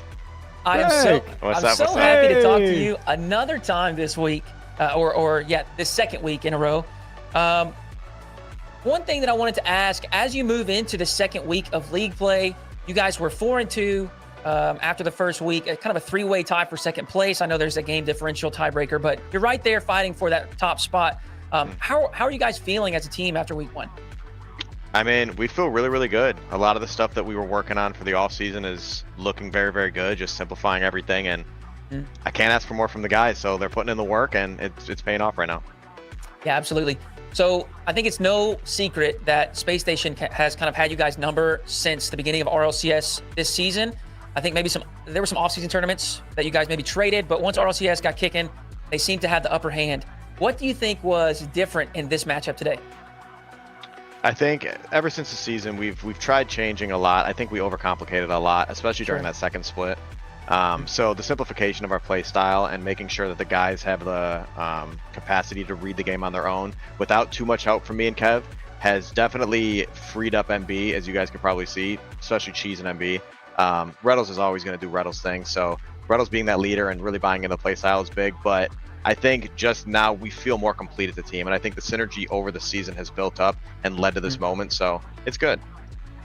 It definitely looks that way. I know Corelli and Spaceman obviously have watched a lot of this team play, and they both had high praise after this, said this was some of the best Rocket League they've seen from the guys as of late. Well, I've got one final question for you, Greg.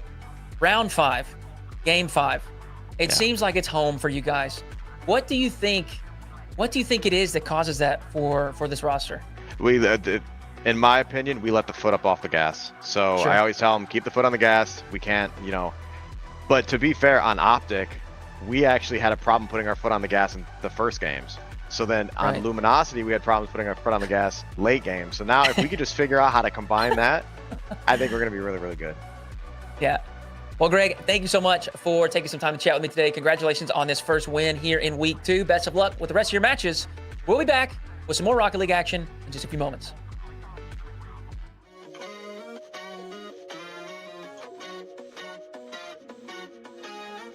It's hard to feel myself, but you miles away. I've been wondering why you cannot stay. Till the sky's blue when they're always gray. Trying to save myself, but I can't find a way. Diva, where did you go? I feel ya. Diva, where did you go? Where did you go?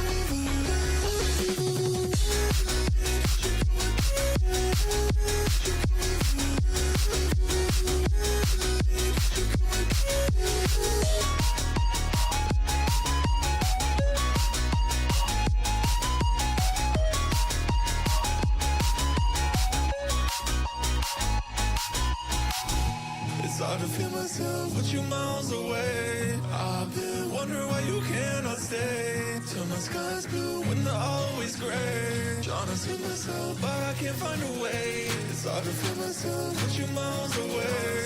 I've been wondering why you cannot stay. Till my sky's blue when they're always gray. Trying to save myself, but I can't find a way. Diva, where did you go? I feel ya.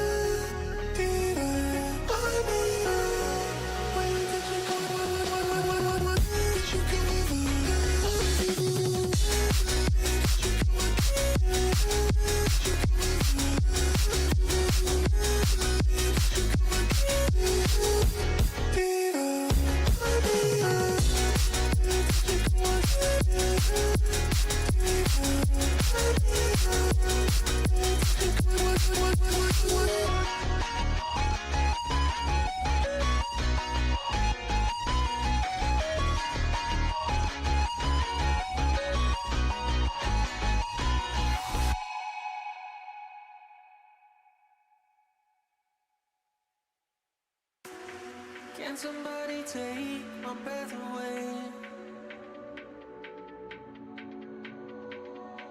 Hold me tight, lonely day. I've been searching for something to ease my mind. Till you came along, never thought I'd find. Take me away.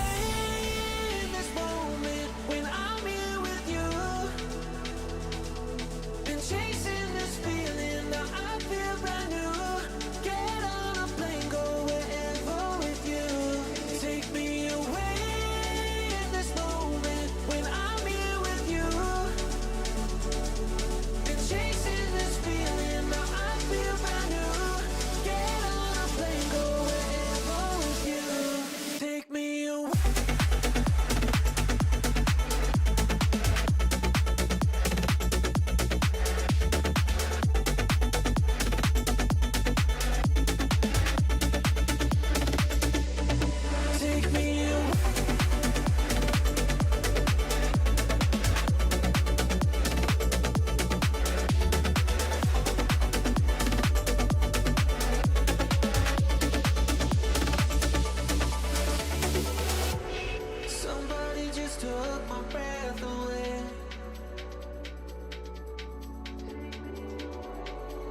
me so tight, you know my pain. I was searching for something to ease my mind. Didn't realize you're the one I'd find. Take me away in this moment when I'm here with you. Been chasing this feeling, now I feel brand new. Get on a plane, go wherever with you. Take me away in this moment when I'm here with you. Been chasing this feeling, now I feel brand new. Get on a plane, go wherever with you. Take me away.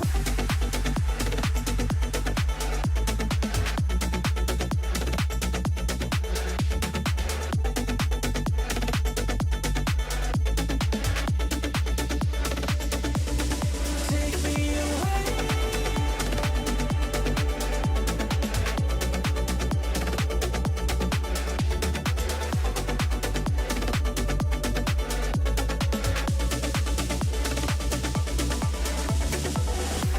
You've taken me higher than I've ever been. You've taken me higher than I've ever been. You've taken me higher than I've ever been. You've taken me higher than I've ever been.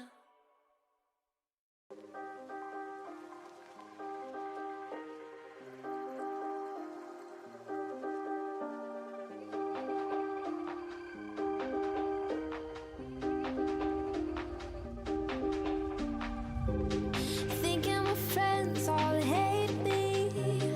Can't seem to get up off the ground. Feeling myself go crazy.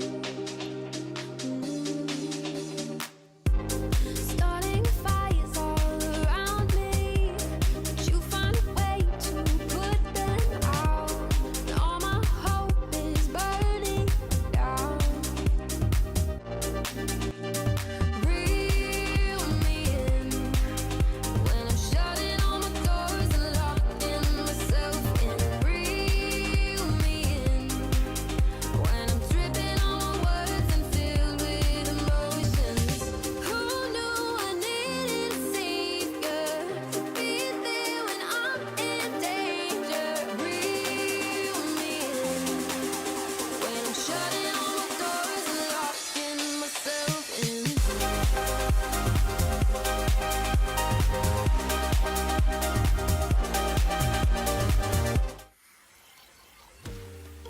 Welcome back, folks. We just finished up our first series of the day, and it was a banger. Game 5.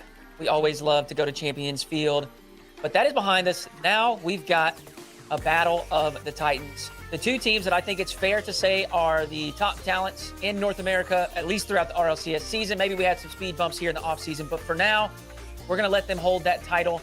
Gen G and G2 are about to duke it out right here on the stream. Spaceman, what are your thoughts rolling into this series?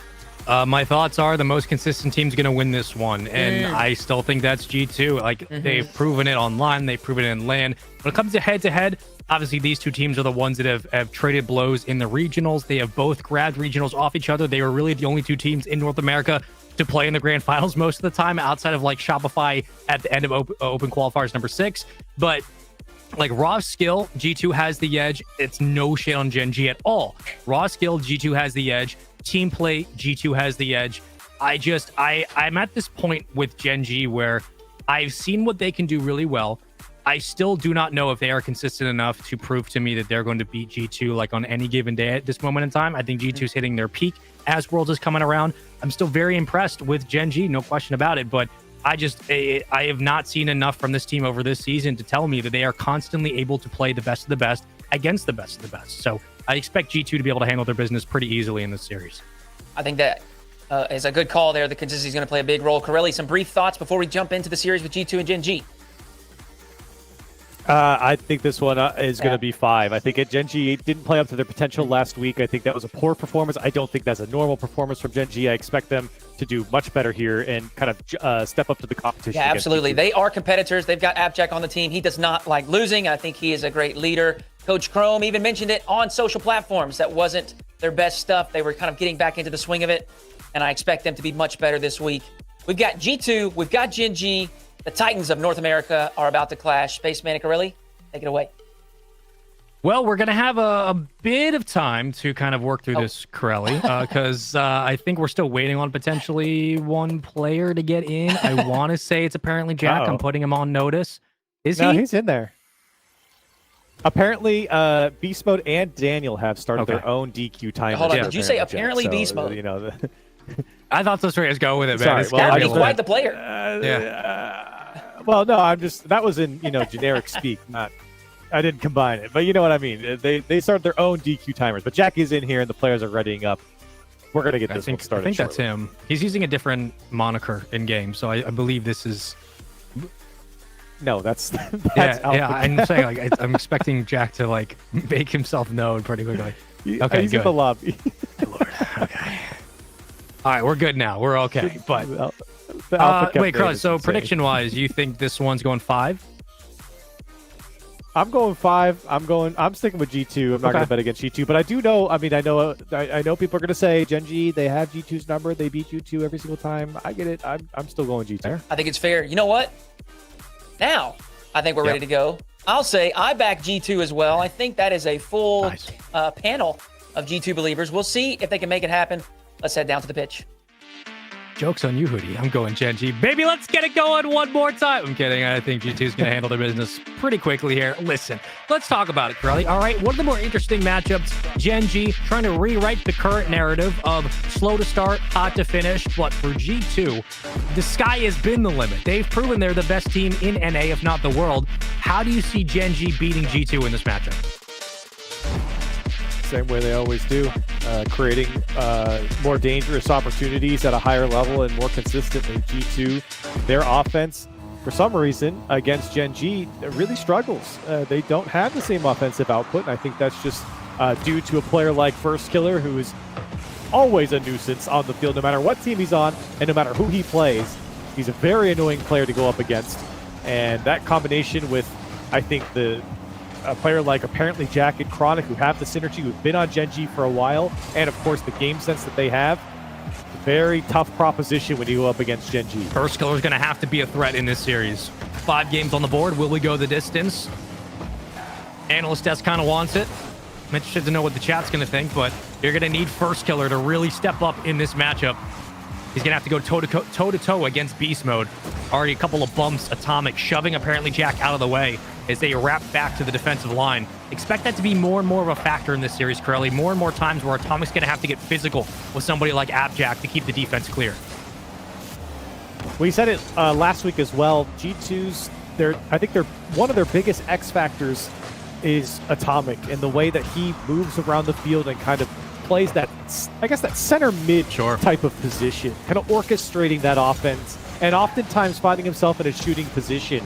You've seen when G2 are in Copenhagen, what happens when Atomic isn't shooting well. They fall behind they fall behind right here as Gen G send a rocket Good play to the by top First shelf. Killer here, able to get it out quickly. He recognized Atomic didn't have enough speed to collapse in on the play. Says, you know what? We're going to pull it vertically. Get downfield quickly. You already have apparently Jack ready to help things, but this is where First Killer needs to be an X factor. Not just pulling the ball from his back wall and going solo downfield, but recognizing in space, where is there an opportunity to start the offense here and continue it downfield. But getting back to what you talked about a little bit, I feel like Atomic is very much the Itachi type, right? Like, he can play the deep back position, he can create cadence and space at midfield, but he's also one of the first ones out on rotation to make sure that the offense on the other side of the ball is not getting downfield for free. However, it has been all of Gen G to start, and Chronic finds a second.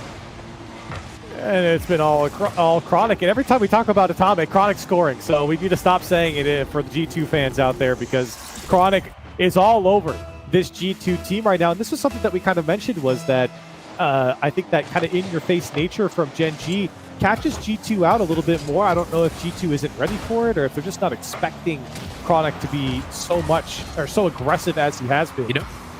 For G2, I think you have to slow down the game a little bit, find your pace, and then orchestrate For your a offense team from in there. Gen G that has been so inconsistent as of late, the one thing you can always count on is that they'll play some of their best Rocket League against the best team in NA. They're really one true counter. It is G2. These are two squads that have been in the grand finals against one another more times than many can count. They both have regional championships. Gen G still hunting for their first LAN victory outside of the fall major back almost 2 years ago. G2, the most recent victors in the LAN environment. Chronic looking for his third on 3 shots, trying to make it 4. Back touch. Apparently Jack sneaks it under 3-0. Chronic, my God, what did this guy eat before this game? He's all over him this time. He's not scoring, but he's keeping that ball in play. It comes out slowly and lightly from the box, and the follow-up is there from apparently Jack. All of Chronic behind that play, and Gen G smothering G2 I really like in the this first approach game. from Gen G. They're not trying to get fancy with it, not trying to out-mechanic the likes of G2.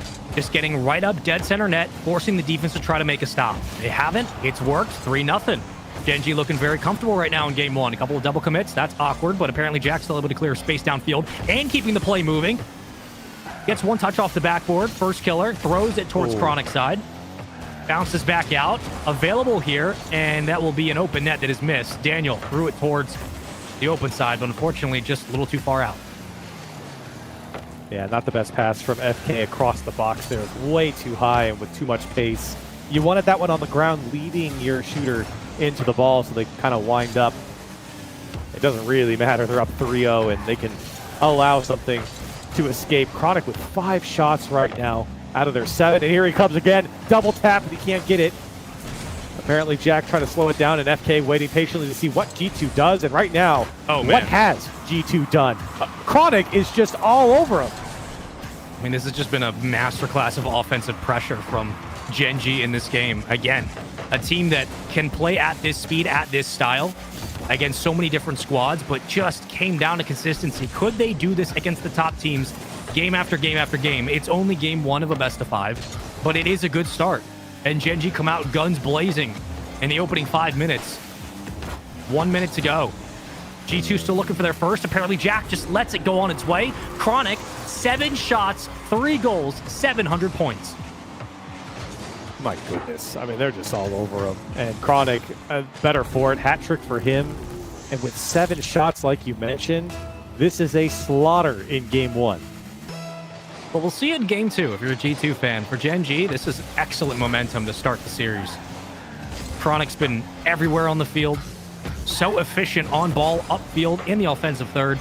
Something that he has been criticized for, I think unfairly, but it really feels like he's come into his own in this roster and at least looks the most comfortable in creating offense, and especially when it comes to allowing first killer or apparently Jack to lag behind. Chronic doesn't feel any pressure to not take initiative, make that his 4th goal of the game. My goodness. And for G2, I mean, this is kind of a go next situation. I mean, that's not a great carry from Daniel, and I mean, it was going nowhere. Didn't have any help either. Chronic shooting 50% on 8 shots right now. 4 out of the 5 goals have come from him. And Gen G making a statement Chronic here looking for in the game 5th. 1. Centers it to first killer. Chronic might be easily leading up in the leaderboard of the offensive MVP for this week if he keeps playing like this, but one of the better starts I think he's ever had in a game 1. I don't remember the last time I've seen Chronic, score 4 goals just so easily. Yeah, that's tough to beat. Coming out with that type of start, tough to beat. G2 is going to get one, but with 10 seconds left, it's go. At least get something for the road. Finally win a 50 at the midfield. The first time it feels like the G2 offense has been able to, I don't know, exist with the ball without getting bullied off of it. 10 seconds left. It's going to be a miracle, and it will not happen, I'm telling you right now. But G2 have a long series ahead of them for Gen G. I mean, the most perfect start you could ever ask for.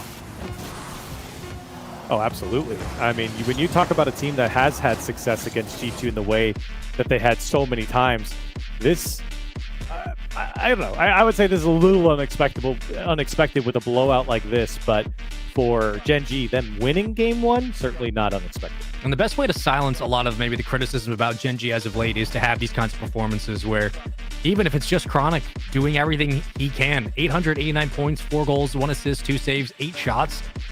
Like, again, Chronic is one of the best offensive players in the entire region. He's one of the most well-oiled machines when it comes to being slotted into this offense. We saw it back in Worlds last year, even though they kind of bowed out in the quarterfinals. We've seen it ever since he got picked up. There's a lot of questions about why Chronic, why this specific player. Apparently, Jack has built him up to be like the next big superstar.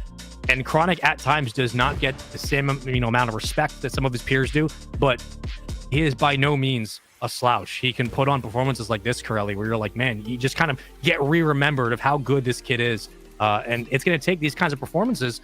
If First Killer is not going to be the one from the side while just destroying the defense, Chronic's going to have to be the tip of the spear for the offense, and he's doing it.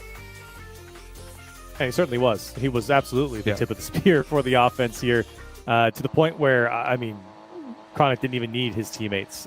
He was all over the place. You could take away all of his teammates' goal. They were fine. And for Gen G, this is a dream start. I can't imagine G2 is going to let this happen again, but you never know. If it's not their day and Gen G keep playing like that, you're getting the same output like you did from Chronic in Game 2. Could be disaster for G2. We'll see how they respond in Game 2. For Gen G, all things pointing up. All signs a go. Daniel, backboard, Atomic. Made it interesting. 20 seconds killed into Game 2 already. G2 looking a little bit more comfortable. And as I say that, they give it right back. Make it 1-0. Disaster start for G2. And Daniel getting dunked. Beast Mode trying to get back in time. And, listen, saving it off the post is what he had to do. Unfortunately, comes right back out the First Killer. And Gen G there to crash the play. What a start. 1 for 1. It's First Killer on the board first this time. And a 1-0 lead for Gen G. Outplaying every single side of the field against G2 right now. Daniel waiting as Atomic will get the call. Wins the 50. Back to Chronic. Waiting on the boost. Leaves it for First Killer. Rips 1. There's the demo.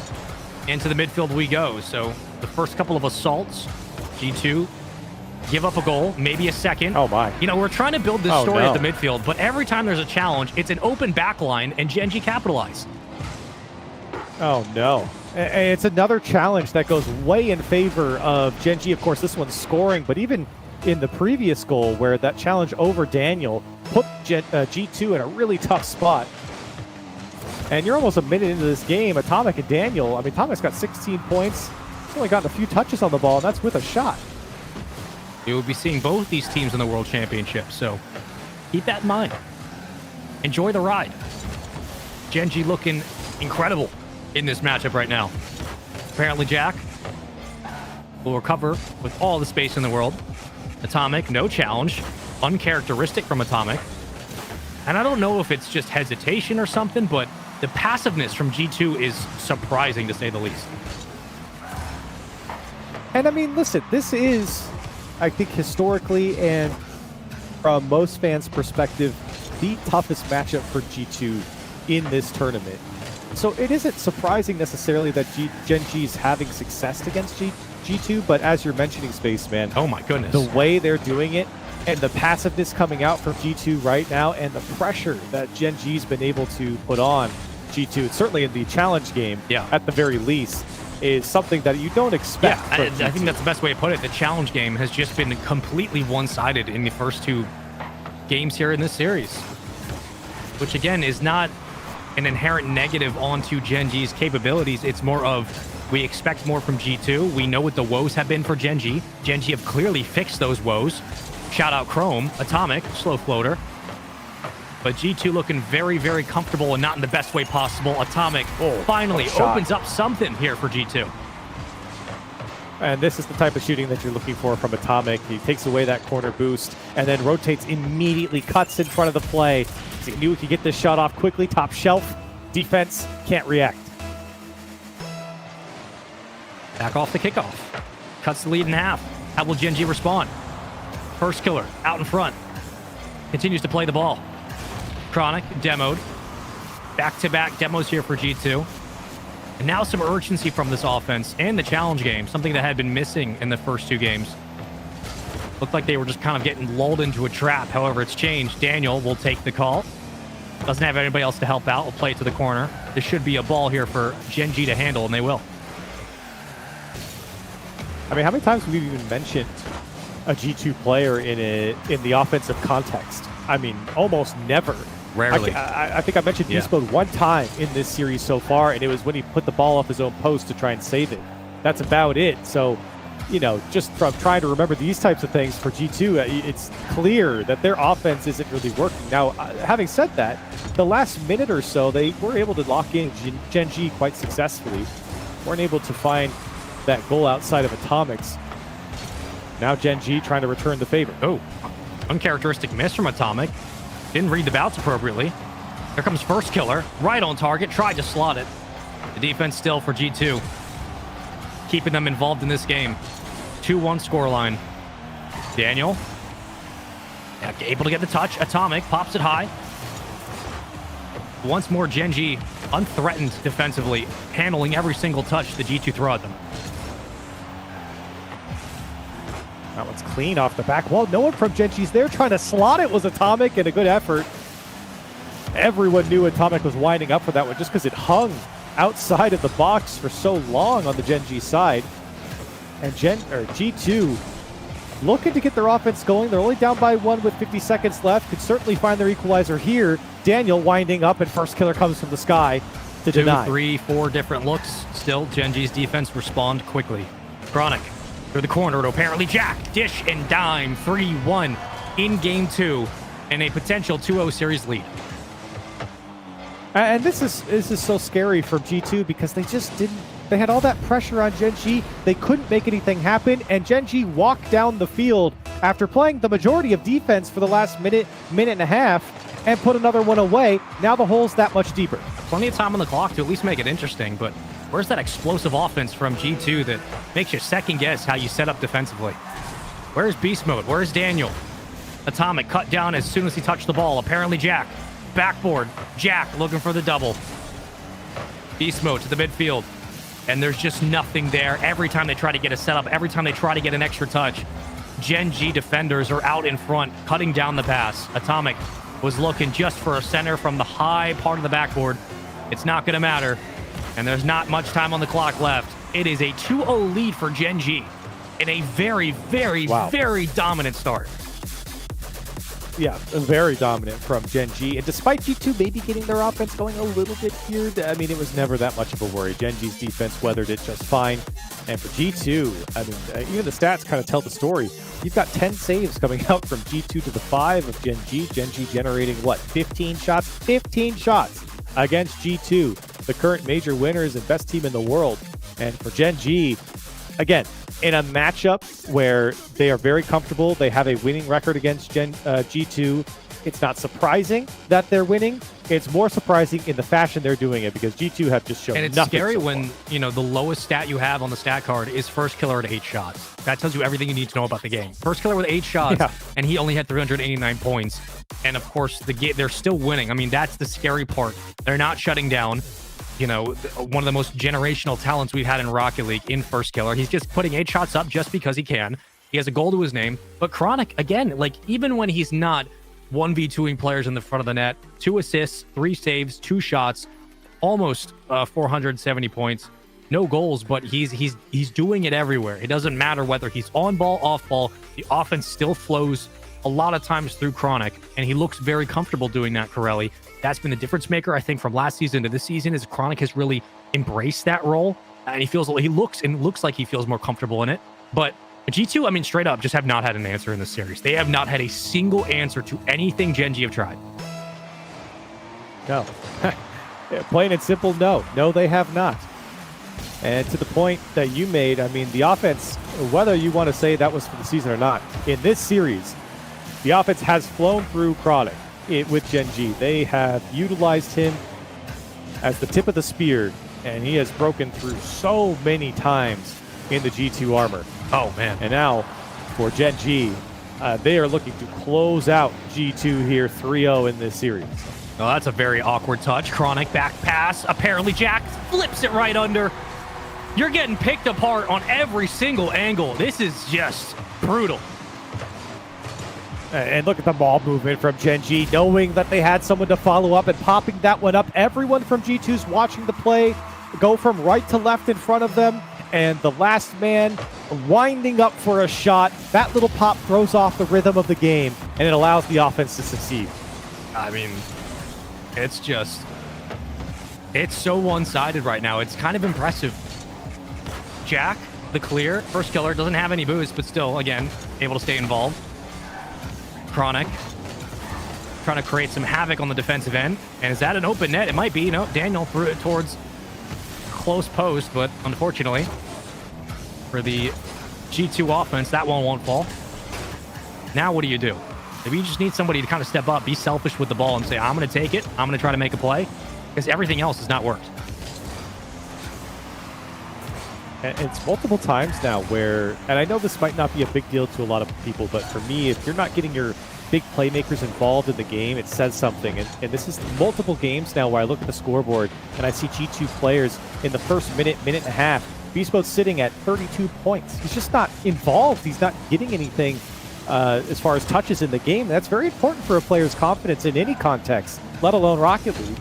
And so for G2, clearly they're struggling to get their players in position to make something happen. As soon as I say it now, Beast Mode attacking the net, but Chronic there to break it up. It really does feel like a night and day difference for Gen G. And we talked a lot in Game 1 specifically about how Atomic can be a presence against the Gen G offense. He can be a presence against the cadence they like to set through Chronic.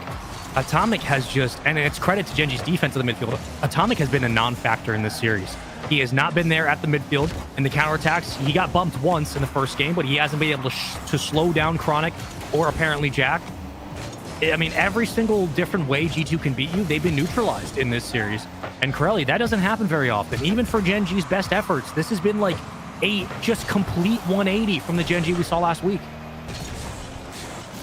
Yeah, certainly much better from Gen G's side after last week's, I would say debacle was not a good look from Gen G. And obviously this game means a lot more to them than G2. G2's still sitting pretty healthy here, 5-2 so far in the league play, while Gen G just above 500 at 4-3. This would help even the stakes with a very big contender in G2 were they to close out this series. For a G2 squad that has built their offense on mechanical unpredictability, they look so predictable right now. Every pass is immediately read. Every touch is closed in on. There's nowhere to go for G2. Gen G have all their spots taken. Backboard, Daniel can't finish the double. Maybe the best look that G2's had in this game. Still nothing. It's just a brick wall right now defensively, and Gen G are not slowing down. We got Daniel involved now, the G2 offense trying to get going here. Daniel up to 5 shots, haven't been able to convert quite yet. They're up to 7 in total. In fact, out shooting Gen G, as that one's going to ring off the post, and it's an own goal from apparently Jack. He did get bumped, but I think he just didn't expect that one to go straight into his car. That's making the top 5, baby. Crossbar. Oh, no. Oh, man. Well, you need a lucky bounce sometimes, right?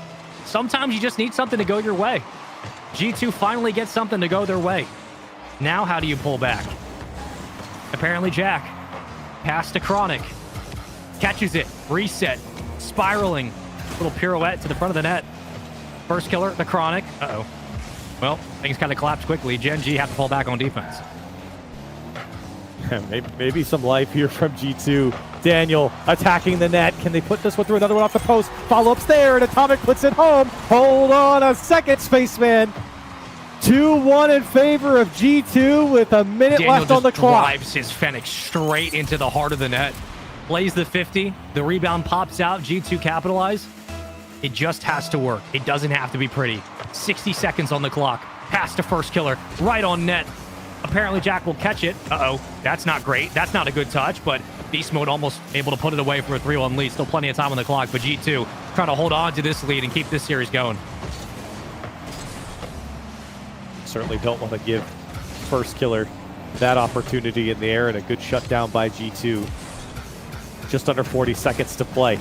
Gen G looking to find their equalizer, looking to close this one out in 3, but Beast Mode says, no way, we're going to another game. Denies in the midfield, and G2 double up their lead. Goal, and it waterfalls from there. One big 50 leads to a 3-1 scoreline, and G2 finally have some signs of life in this series. Things are looking up just a little bit. We're guaranteed to go more, but Gen G not out of it by any stretch. I think you kind of just shake this one off and go next. certainly not a game. I mean, at least if you're Gen G at this point, you just got to throw the house at it. You're down by 2, and that one almost could have made this one a little bit more interesting. Chronic looking like spaceman out there. Everyone missing the ball at this point, and I think at this point you can safely say that players are ready to go to the next game. It doesn't have to be pretty. It just has to work. I'll say that time and time again, as long as it remains true, and it's continuing to be the case. G2 escape a disastrous series. They fight through another game. Through the help of an own goal, they will live on to see game number 4. Current series lead 2-1 to Gen G. But G2 finally gets something on the board, and it really kind of waterfalled from that initial own goal. Once they got something lucky to go their way, it's like all of a sudden they're like, oh, wait, we can still play at the midfield. We can play a little more confident. Then they start winning some of their challenges. We see it lead to a 3-1 scoreline. But again, I mean, even with that win, Gen G still dominating every side of the ball for the full 4.5 minutes.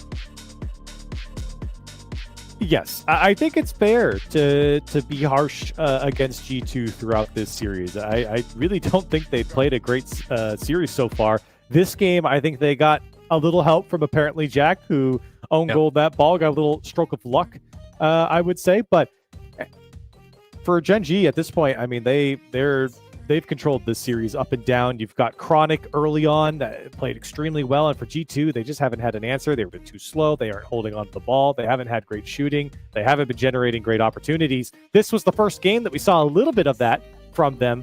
See if they can keep that going for the rest of the series. Otherwise, I feel like Gen G might just come back and mop this one up. Fixed series score, says chat. Well, the series score is currently correct, so that's all we can do for you. Let's get into game number 4. Gen G leading at 2-1. It looked like a sweep was in the cards, but unfortunately for Gen G, G2 found a lucky bounce, and then all of a sudden, things have led us to game 4. However, Gen G, again, have continued to dominate both sides of the field. Beast mode almost sneaks it through. Daniel makes it look interesting. G2 off the start, much more confident in their approach than they were in the last 2 games.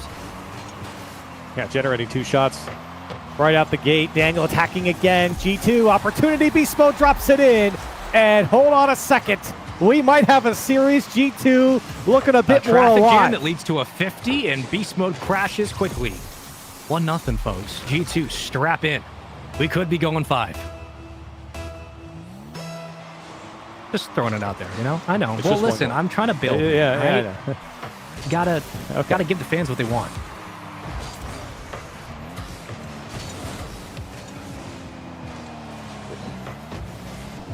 For G2, I mean, you got to get someone like Beast Mode going and that confidence on the ball, putting away his first goal in this game, the first goal for the team. Very important. Double commit with no one coming up with the ball is a little scary for G2, but in the end, they weren't punished, at least immediately, as I think Gen G now start to worry just a little bit. They're playing from behind, and first killer almost finds the near post. He does.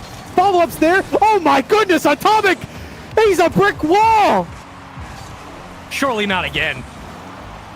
Surely not one more time. The second swing, Chronic. First killer not going to be there. Beast mode, downfield, absolute dynamite from G2. Oh my goodness. What a save from Atomic, and they turn it into a goal. Little passing play from Daniel to Beast mode, quickly striking the net, and a 2-goal lead for G2. My goodness. This plot armor is insane. First killer recenters back on the ball and gives it back to Daniel. G2 pulling the momentum straight out of the jaws of Gen G. Beast mode, sidewall, no boost. Likes the idea. Still following. And now they look a little bit more comfortable in their rotations. Atomic able to win the touch. I'm just saying, just visually, Corelli, it just looks like G2 kind of locked in for a minute. They plugged their controllers back in, and all of a sudden they're flying at the play. And a 2-goal lead for G2. I mean, this is just a different team now, at least against Gen G, who have been all over them. And for Gen G, you've got to push. You've generated 3 shots. Have not been able to capitalize on any of them. Jack. Okay. I mean, free space to Daniel. He can do whatever he wants with this. Pitches it underneath. 1v2 absolutely smoked.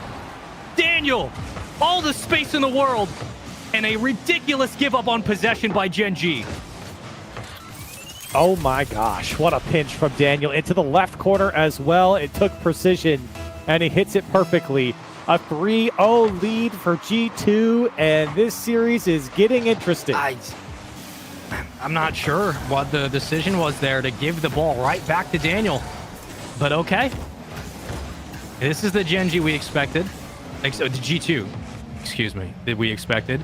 Gen G, who've had control of this series, pretty insane control of this series for like 10-minute stretches, have looked a bit deflated in this game. Is the G2 offense too much to handle? It might be. Beast mode. Whoa. Trying to slot it. Nice break by Chronic, able to find the save off the crossbar. 2 minutes to go is a lot of time. What do Gen G need to change? Well, right now, their offense certainly not generating those same consistent and scary attempts that they had in the beginning. They had a lot of solo plays as well. You're not seeing any of that anymore, but maybe this one going to trickle in for apparently Jack. He's poked it free from the claws of G2 in the midfield, even with 2 players around him. Beast Mode and Daniel. I think Beast Mode kind of could tell from the backside of that play. He knew Daniel was going to get beat, and apparently Jack keeping Gen G in this one. I want to say that's the first goal Gen G have scored since they gave up the own goal. But still, they needed something. They just needed something. Maybe that's it. Chronic, the first killer. Daniel will get it out. Foot race to the ball. First killer. Back onto the play. He has apparently Jack ready, but Daniel, with the help of Atomic, was able to shut down what could have been a quick counterattack. Apparently Jack, all the way to the back wall. Sent out by Atomic. Tracking to FK. And absolutely nowhere to go with this one. Time's running out for Gen G. You've got to create your chances, and you certainly can't let G2 in any longer. You're down by 2, and G2 are looking for more. Why not put more on the board if you can? First killer needs help. Jack couldn't get the bump. Has to fly out for boost. First killer, the only one back on the island. He'll be the lone defender at midfield. Everybody's committed up for Gen G. Beast mode from the ceiling to apparently Jack. Both teams trading possessions. Chronic still up for this one, but it's not going to matter much. And if you're G2 here, I mean, you can play all length of the field, waste time if you need it. 30 seconds to go. And with a 2-goal lead, you have to think that Game 5 is on the horizon. I think it's almost a certainty. G2 might even get their 4th. The demo comes out, and at this point, Gen G hoping to score with some time left on the clock. Game 5 looming here against G2 and FK. I don't know if he's going to make it out cleanly. Atomic to put it back into the mix. This could be the last chance. It's denied again. Gen G just can't get a hold of this ball, and G2 have bought themselves one more life and one more game. Gen G dictated the pace in the first 2 games. G2 decided to, I don't know. I mean, they called a quick huddle. Something was said in the comms because the last 2 have been a very different situation, and it really stemmed from the own goal in game number 3. It's been a different Gen G since then, but G2 looked like the G2 we expected. Gen G still have opportunities, but not as many, right? Not like 4 or 5 different looks for Chronic upfield by himself to try to find a goal or 2. Not that many opportunities for apparently Jack to be effective off ball as he's been in the last couple of games, but Charlie, this just feels like just a different series. Like it's like one half of the series was completely Gen G, the other half's been completely G2. There's been no cohesivity throughout the last 2 games. I don't know what's going on. I don't know what happened with G2, but they're back. They're certainly back. It was the touch of apparently Jack. That's what happened. He owned gold, and then everything left Gen G and went to G2. And I still don't think this has been the best back half of the series either for G2, but they're making it work, and they're certainly coming out on top. Game 5, Gen G and G2. Someone's got to win here. And G2, they've got the hot hand right now. Everything can change here on Champions Field. Standings matter, of course. Both these teams will be moving into the World Championship to represent North America, so nothing changes through this. But a lot of money on the line. Bragging rights for sure. Some extra scrim time if you need it. It's nice to see both teams throwing everything they have and the kitchen sink at each other. But so far, G2 in the latter half of this best of 5 has been the better team. Chronic tries to open up proceedings with a quick goal. First killer right back into the box. A bit of a double commit on the goal line. Some confusion from G2. However, they'll get out just in time. Beast Mode able to get one to bite. Make it two. Daniel into the corner and poked away by first killer. G2's offense been ramping up, been looking better and better. Gen G, they have to find those solo plays again that they got out of Chronic, who's putting away 4 goals in the first game. They've got to take advantage of the cracks between G2's defense, as apparently Jack Hud did in the previous game. Gen G right now fighting for it on the G2 side, and G2 turn them away. I mean, a fantastic clear from Gen G. They follow up with a demo. That's what you like to see if you're a fan of those boys. First killer gives it back to Atomic. And now what do? Is a double come in on the rotation actually makes it a bit awkward. Apparently Jack just goes ahead and challenges. Chronic has some space to work with here on the backboard and in the goal line. Luckily, the bump comes through in time, but didn't have enough boost to push that possession down. Double tap not going to happen. Both teams getting their fair share of chances here, Corelli. It hasn't been really succinct offense from either squad. I like the decision for Chronic to try and bring that one down, but right now with the way G2's playing, they're going to be all over it. And especially through your corner, it's very tough to find space. Don't have a lot of options, as that wall will act as a fourth defender. Even with being able to go up, it's just tough. Defenses can get to you so quickly. And Gen G, they're watching this one kind of move from right to left, left to right. And very calmly, Chronic's able to carry this one out. Now the pass over to first killer, off the back wall, and a bit clear. Comes out, apparently Jack racing back. That one beat him to his net, but it went wide. Really big touch from apparently Jack. He's had 2 of those on the clears that have kept Gen G back on the offensive side of the ball. Chronic maybe missed his opportunity. Beast Mode just going to let it float in. Daniel from his own side throws it downfield, and G2 take advantage. And great plays here from G2. They probably should have scored the last one that was just thrown downfield as well. It was just off. This time, Daniel getting his redemption. Gen G throwing everything at it, but coming up with nothing. G2 throwing it over the back of Gen G.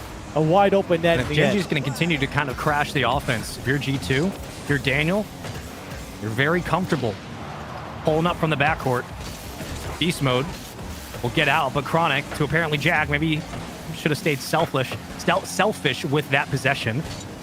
Instead, the pass was cut down quickly. Beast Mode will pop it out of harm's way.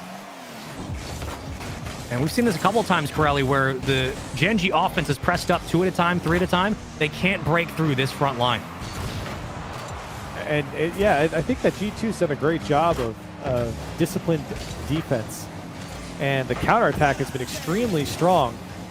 Oftentimes, Gen G setting so deep into the play that they're getting faked out now, but Gen G, the fake of their own first killer, makes the last man jump at Atomic, and from his POV, he was just trying to make sure that he could cover all options, but he didn't account for the fake. Love the assist from AppJack. Just let first killer go make a play. Let the young one make a play upfield. First killer, the 1v1 god. Gets the defense to bite. Tie game. Backboard. It's wide open, but a huge save from first killer. Knew exactly where that shot was going. Now the counterattack opportunity.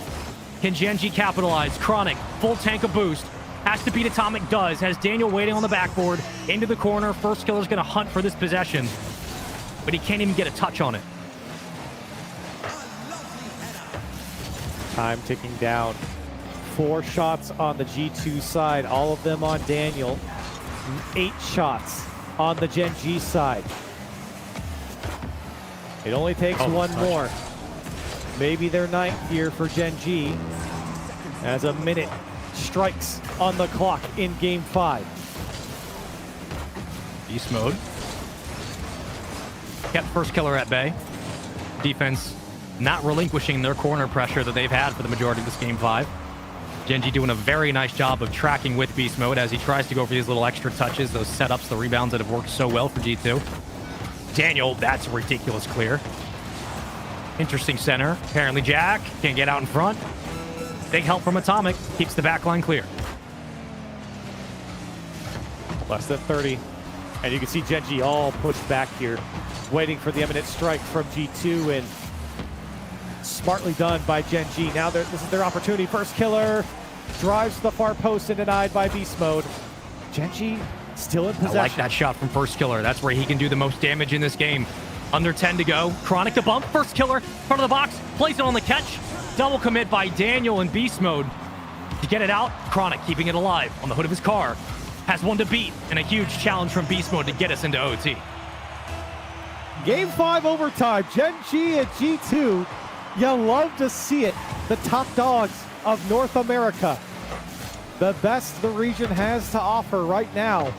Battling it and going the full distance, and will end early here as G2 turned away. FK quickly up to this one on the dunk. Apparently Jack's there. He goes high. Chronic goes as well. Is it a double tap? Atomic's there. And he'll turn it away. He gets the corner grab as well. Resources in the tank for G2. Atomic cutting. Daniel will be there in time. Apparently Jack, not the best center. He definitely wanted more on that touch.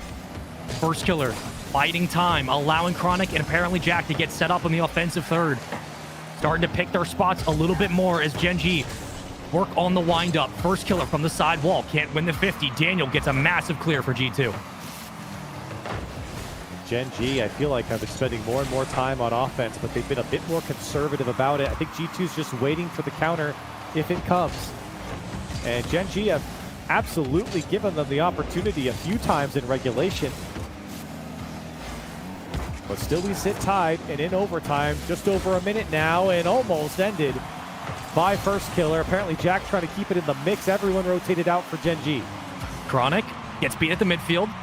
First Killer's going to have to take this right through the corner and up the sideline.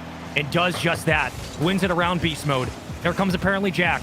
Daniel immediately there for the challenge. G2 not giving anything away for free. They know every single touch could lead to a pass, could lead to a shot.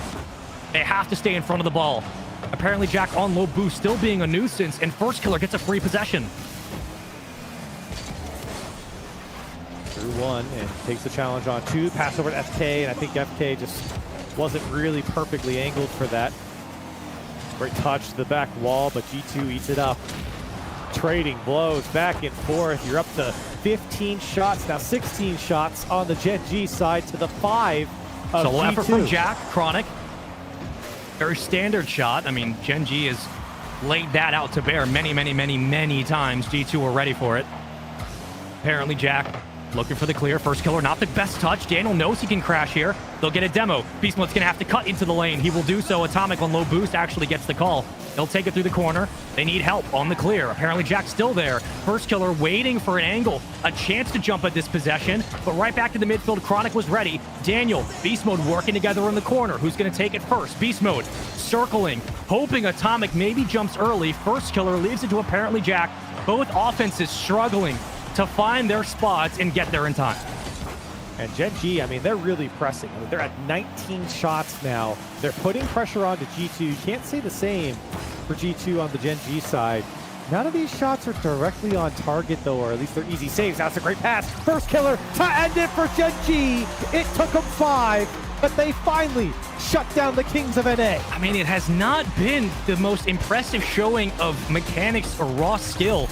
It's just been, let's bully our way into the net, and it eventually works. Gen G capitalize on the pressure upfield. They capitalize on the flurry of shots they put towards the net. You can see it there in the stat card. A ridiculous amount of opportunities. And enough is enough. The pure volume of opportunities here was too much in OT Corelli. This was maybe one of the, strangest overtimes between two of the top teams we've seen, at least in this tournament, but it works, and Gen G survive a very interesting series. Well, it's a strange series from G2. It didn't really feel like they wanted to be here for the first two games, and then all of a sudden they get an own goal from apparently Jack, and things really flipped on its back. Regardless, they still fall in 5, but for Gen G, this was a series where they played extraordinary Rocket League in those first 2 games. Fantastic work from them, and then something happened with the apparently Jack goal that they gave up, or the own goal. Gave some life to G2, and from there, G2, they looked a lot better. Gen G closed it out in the end, but you gave them just a little inch, and they took a mile. I mean, this was a series that Gen G, after game 2, they really had to work to win. It felt like that own goal sucked all the wind out of their sails. G2 start to kind of rally back with a couple of big goals. Atomic, Daniel really making things interesting. But that game 5, indicative of even at their best, even at their worst, both these teams play so close. And when it comes to a snail's pace in the game, I mean, you see it constantly. Like, one opportunity doesn't really work. One counterattack looks like all of a sudden, maybe it's a solo effort from Beast Mode. Maybe it's apparently Jack in space. They'll be able to find first killer. There were many different looks. Doesn't matter if they're perfect or not. There were a lot of different opportunities offensively for both teams to find success in the OT. Gen.G, the better team in this matchup. And really, like, I think a needed win for them confidence-wise. You can't start off that perfect in back-to-back games and then drop a series like this against G2. I mean, that is feeding into the narrative of this team doesn't know how to be consistent. However, with this win, Corelli, I think this will help boost them moving forward, just feeling a little bit more confident about even in slugfest, they can come out on top and execute. Yeah, it certainly changes the scope of what, this league play is shaping up to be. I'm sure Hoodie can tell us all about it, especially with maybe some of these games that have been happening off stream, or rather away from our mainstream as well. I see that Pirates on a Boat took down Incorrect, and Space Station went to 5 with Dignitas. So some crazy stuff over here, Hoodie. Here on our stream, we get the game 5s, and it's so momentum oriented. We've seen in both series, one team go out to a 2-0 lead. The next two games go to the other side, and then that initial team that started so hot is able to close things out. Makes for some exciting Rocket League. We got some replays here. While these replays are on your screen, I will go ahead and update you about the rest of the matches around, as Corelli said, the streams going on. We've got Shopify Rebellion taking a 3-2 victory over OG. We have Poab taking a 3-2 victory over Incorrect.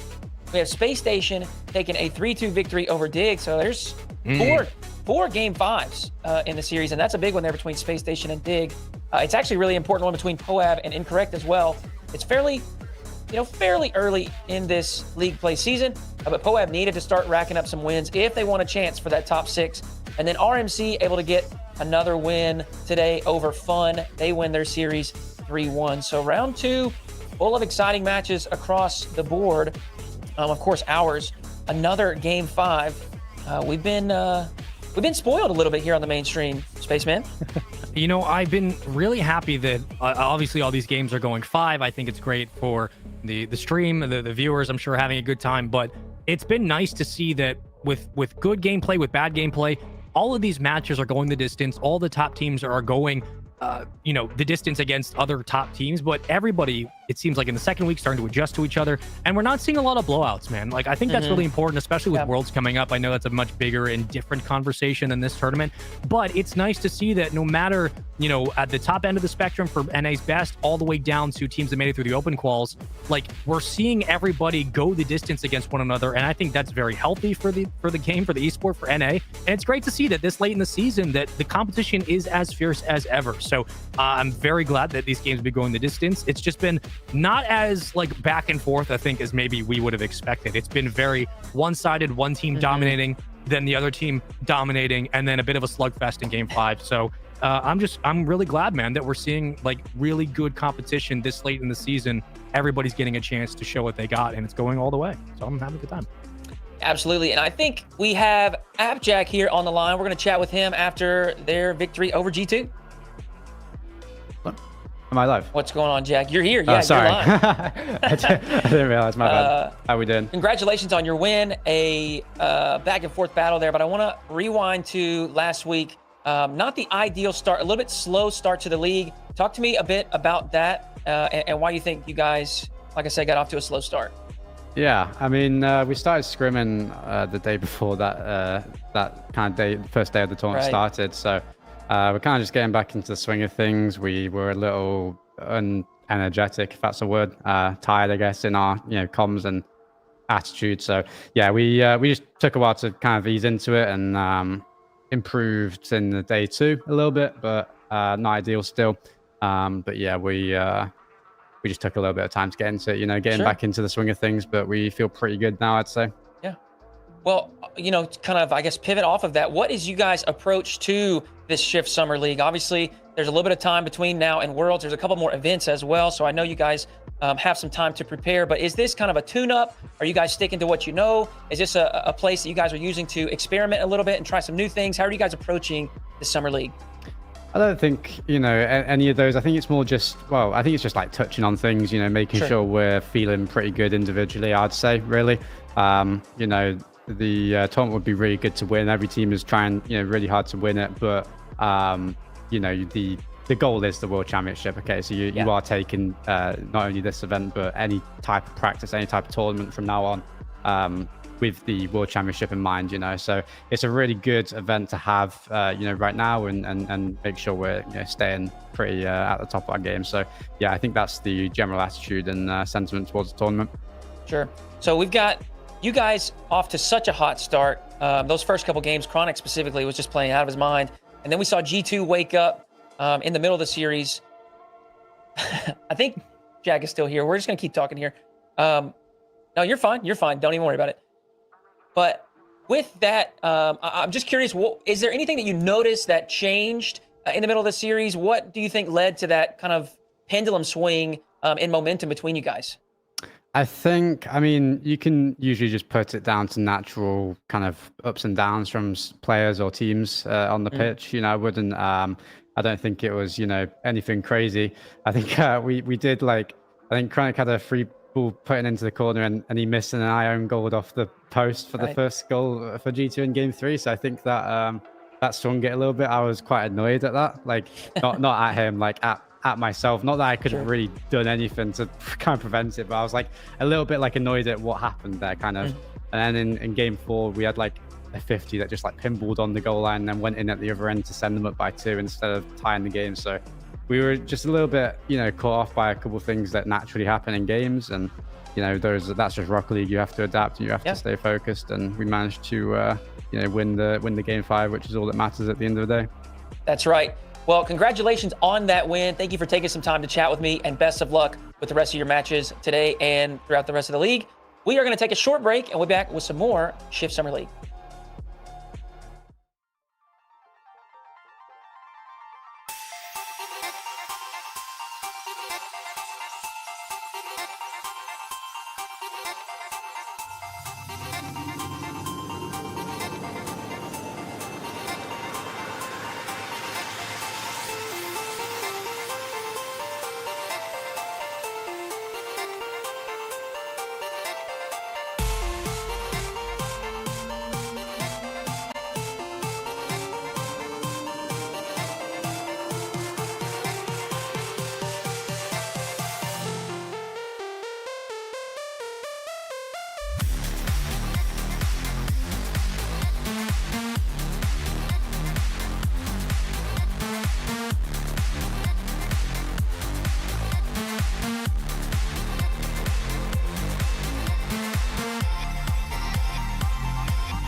It's hard to feel myself with you miles away.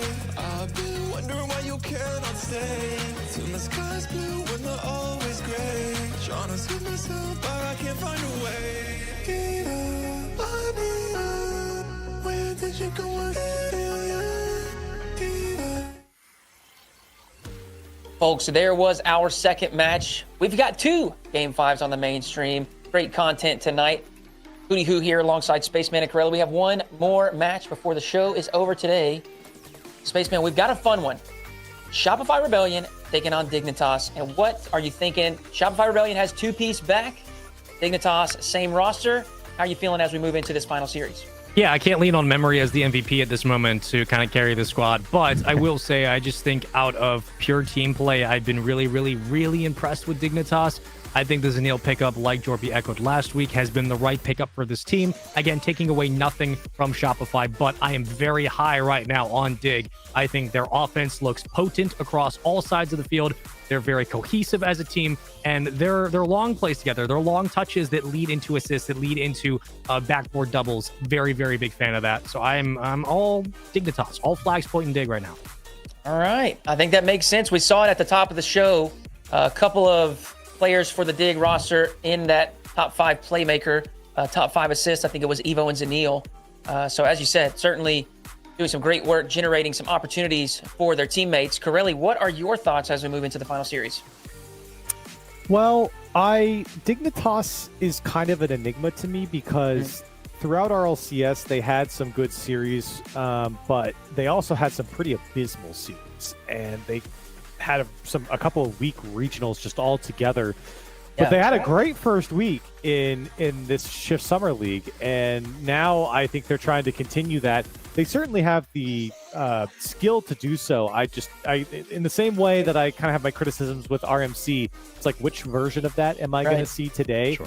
I'm hoping I see the best version of that, but I also am not going to count out Shopify, who despite maybe not having their super sub memory out here today, they should be a pretty good fight here. And in fact, I think the last time these guys played, Shopify took down Dignitas pretty handily. Well, today, Rebellion has 2 wins. They have beaten Fun and they have beaten OG, whereas Dignitas has beaten OG and they did fall to Space Station today. So with that information, Spaceman, you got a prediction for us? I do. I think we're just keeping the trend moving today. I think we're going 5. I will take Dig in 5. I think it will be a close game every single game, though. Shopify are no slouch. And Corelli, got a series prediction for us? I'm going to go the other side. I'll say Shopify in 4. Shopify in 4. Well, I think I'm going to lean on Rebellion. That's what I think. Dignitas has been up and down, and their ups have been great, but I think that consistency or inconsistency could bite them here. I like this Rebellion squad. I think they just a bit underperformed throughout the RLCS season, and I expect them to bring a level of consistency that they missed there in this offseason. A little bit less pressure. They've had some time to mesh, figure everything out. And also, they've got their star player back, 2-piece. He has brought them 2 dubs this week. They're on a roll, and I think they're going to keep it going. But I like Spaceman's call. We're going to Game 5 again. Well, hey, enough yapping. Yeah. Let's get right into it. Spaceman Corelli, final series of the day. Take it away. Hootie, you bring up a good point, though. I mean, if we look back even to open qualifier number 6, Shopify made it to the grand finals against G2. This is a team that, with just sample size being the last couple of weeks of RLCS and moving into this quote-unquote mid-off season, they have looked excellent, Corelli, and I think that this is a squad that will, if they choose to stick together, will surprise many people going into next season. But Arsenal, who has been picking up his individual mechanics throughout the majority of this year, with the addition of Zanil, has felt like this offense finally has the ticket it needs to punch themselves deeper into brackets. This is a very fun matchup to watch. I think this is going to be a great matchup, and maybe much better than the matchup we got in RLCS with these guys. And okay, well, why would you say that? Hey, that's not my fault. That's Shopify's fault. Okay? Yeah. It's only you and me, man. It's great though. I like where we're at with right now with Shopify and Dig. Listen, if you're just joining us, you're into the last match of the night. All best of 5s here on the mainstream. 3 matches per day for each team. We play 2 days of action. Tomorrow, same situation, 7 Eastern. We'll be kicking off the action here on the mainstream. But for Dig coming into this, right, a lot of high hopes for Zanil, a lot of pressure on Arsenal to kind of step up and perform. What is it about Shopify outside of Memory's play style last week? What is it about Shopify for those who may be newer to this team who haven't been paying attention that people should know? Well, you have a really fun dynamic duo in Parth and 2-piece. You've seen masterclasses from them offensively throughout their tenure in RLCS, even before they were on, a big name like Rebellion here. And then you got someone like Justin, who's been around the block. He's won a world championship. He's played in multiple world finals. Lots of experience. Obviously the reckoning of the old NRG squad. He's a piece of that team that's still here in the league, and he's certainly slotted quite well into what Parth and 2-piece had going. And really what I think it presents is a triple threat from Shopify Rebellion. Now that triple threat doesn't always seem to be apparent, but when it does happen, which is pretty consistently, Shopify Rebellion, they are a very, very tough team to beat, or at least to outmaneuver when it comes to their offense. They are definitely one of the teams in NA that I feel like a lot of fans, if not a lot of the middle pack teams, tend to sleep on, and then they get shocked by being woken up quickly by how good the offense can be. It is a squad that, one, you don't want to underestimate, and two, I think the amount of experience really plays into their hands a lot of times, Corelli. A lot of people talk about pulling a veteran onto a roster and how that can help. It does to an extent, but sometimes the veterans don't do much. This is a very different situation. We're going to get a quick pause. make sure the players are okay. But this has been a different situation where it feels like Justin just looks comfortable again. And that had been maybe the biggest criticism of the old Energy roster was nobody looked comfortable anymore. Different situation here. Shopify, a very exciting young squad to watch in NA, and I hope they stay together. We'll keep you updated. I think Evo is having some ping issues. Regardless, it's going to be like a 1-0 lead for Dig. We'll get reset. But let's keep talking about Shopify while we have them.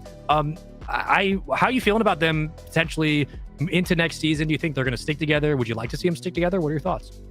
I don't think you could say that for certain for really any team. You're not even at the end of the season right now, so teams are going to, be looking for more players looking at players as soon as the season does officially end.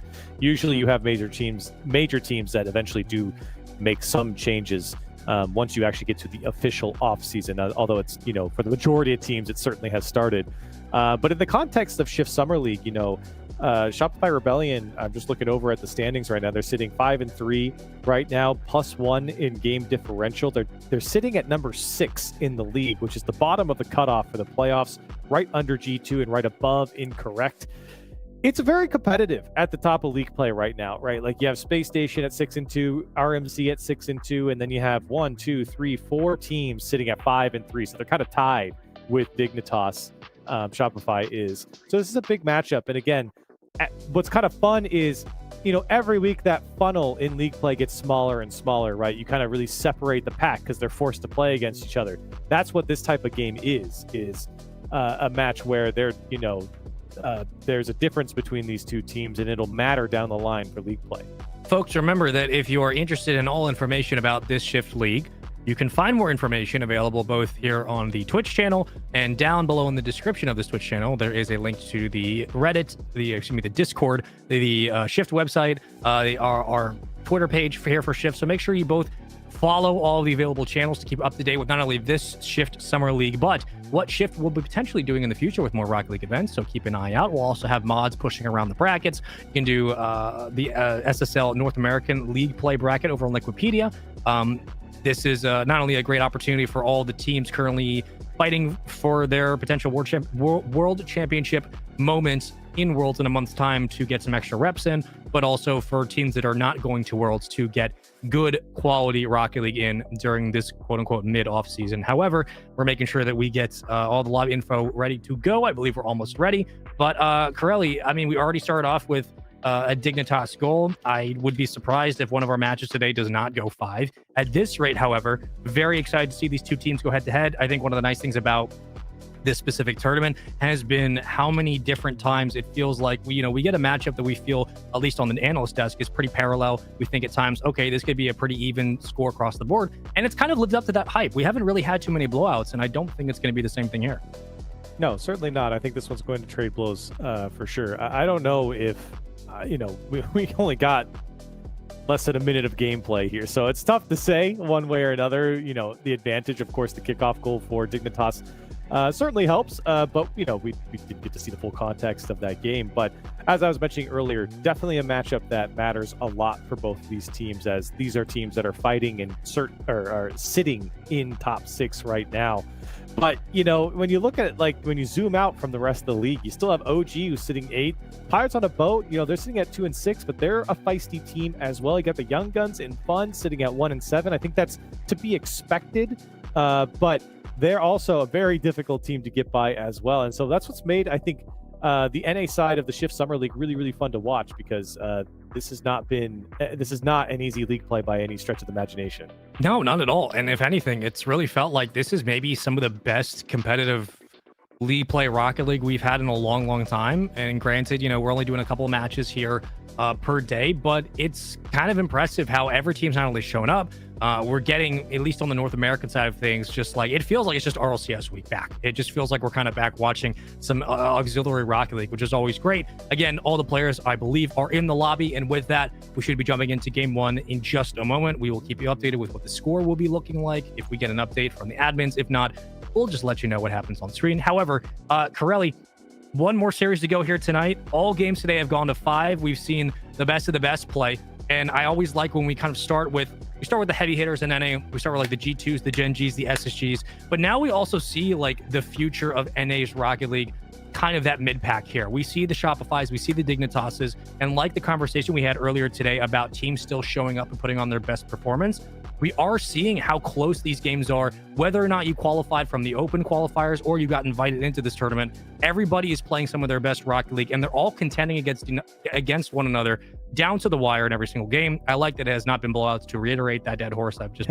beaten that point into, but it's nice to see the mid-pack of NA be as strong and as competitive as it's been in this tournament. I hope that's a good sign of things to come for next season. But after all of that yapathon, we apologize for the inconvenience. We're ready to get into game number 1. Yeah. We will get it reset. You apologize. Okay, me. No, I don't want to hear it, buddy. All right, let's get into game number 1. It's your fault. Shut up. 5 minutes to go on the clock. Let's get it going.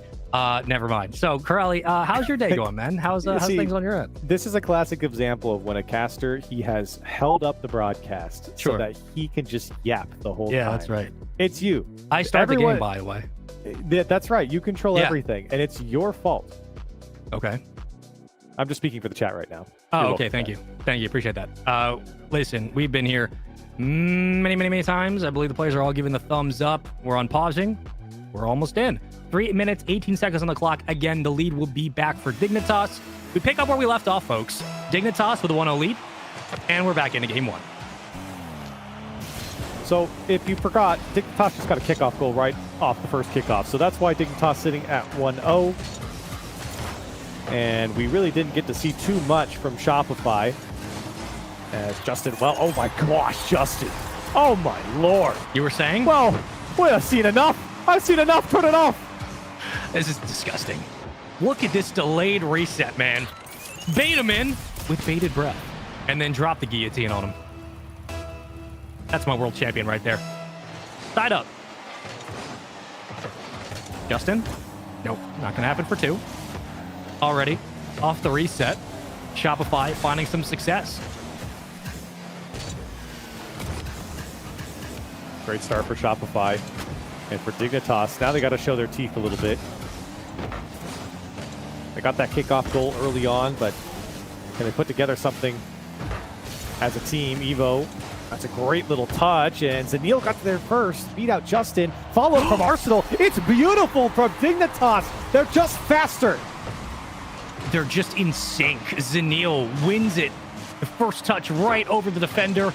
Arsenal, right place, right time. It's this synchronicity that Dignitas have achieved with the pickup of Zanil that is very different from prior iterations, and why they're so fun to watch. That's the speed that you worry about from Dignitas, and it's not like Shopify Rebellion doesn't have that either. But they have yet to show it. Now Parth, a little bit of space in front of them, and Rebellion trying to get their offense going. Threatening shot. Justin played it near post. Right back out into the blue corner. Zanil gonna grab everything. Fakes one. Tries to bully his way forward, but Justin too smart for it, and Shopify get back out on the counterattack. Justin over 1. Can't beat Arsenal. That's okay. Parth is ready for the challenge. Taken by 2-piece. And stabilizing. Reset. This makes it interesting. Justin able to contend with this possession. Steals the corner boost as well, so there should be plenty of opportunities here for Shopify. Parth dangerous from that position. The defense putting a hand up well here against Shopify's offense and weathering the storm, forcing them to go back. Now Zanil buying a little bit of space as the last man at Parth, very lackadaisical, letting Zanil after that ball. Not something that you can afford. Zanil very crafty in that position and a very dangerous opportunity. Nice recognition by Justin. Slightest touch around Arsenal. Still controls the midfield line here. Dig able to escape through the pressure. A couple of times where it looked like Zanil has bullied 2-piece away from the corner grab, but finally the boys in blue do get some resources, and I'm going to say that this was a great shot from Evo, but I think it was more of just a defensive mislap. Yeah, well, Justin has 0 boost here, so he's trying to figure out which way this ball's going to go, and he side flips coming off the wall. I mean, he didn't have boost, so it's very tough for him to actually get out there and make a save. He was trying to, I think, flip into it and kind of carry his momentum across the line, but unfortunately with literally 0 in the tank, he can't do much, and a well-placed shot means a 2-goal lead for Dig. Got plenty of time still to make it interesting. It would take a goal in about the next 10, 15 seconds to really feel like game one's more viable. Interesting shot by Parth. Did not get the power behind it he wants. He was trying to sneak it behind both defenders. I like the idea, just not the execution. 30 seconds to go. Parth can't hit the bounce. Evo can. Back into the hands of Shopify. Two-piece keeping it on the ground. It's going to flip it to Justin. Cut away quickly. Arsenal way too fast at the midfield. And right now a bit predictable from Shopify. Dignitas not having a lot of problems dealing with this. Yeah, I think that's a great word to use. It is really predictable from Rebellion. Despite them spending a lot of time here on the Dignitas side, it just feels like they're not creative enough to break the defense. 5 saves coming out from Dignitas, might point to some quality defense or maybe some lackluster shots, but regardless, Dignitas executed at a higher level here, converting more of their chances and coming out on top here in game 1. Pretty steady game 1 after the reset. Before the reset, Dig opened up proceedings with a quick kickoff goal, but since then, both teams had opportunities. Both looked pretty comfortable at times. You get a waning effort in the end by Shopify. Dignitas more than happy to slow the game down to the crawl and just keep poking the ball free. They do a nice job. 3-1 in game 1. Dignitas take the series lead. Only game 1 if you're just joining us. Last series of the night. But Corelli, I think much more even across the board. Maybe the most even game we have seen outside of like game 1 of RMC and SSG. This was just both teams kind of getting their looks. Dignitas looked like they obviously converted some of their chances downfield better. 3-1 into game 2. Not really too much to take away from Shopify. I mean, listen, it wasn't the worst game in the world. You probably don't want to give up a, early kickoff goal on the first kickoff. That definitely hurts. But yes, the good news is that you are, gaining a lot of ground on Dignitas when it comes to possession, right? And where the game's being played, a lot of it was on the Dignitas defensive third. And for Shopify, I think that's a good thing. You want to have those opportunities. You want to be spending time in your attacking third. They just didn't get it. They didn't get it to drop. Locked and loaded for game 2. Could do Dignitas go up 2-0 in the series? Do Shopify stop the bleeding here and tie us up? Would love to see it. But those midfield challenges from Zanil and Arsenal have been the Achilles heel of Shopify. Almost snuck it through. Justin will get it to Parth. Barely. Evo with barely half a tank, still staying involved. And Justin on the ground. What can he do with it? Not much.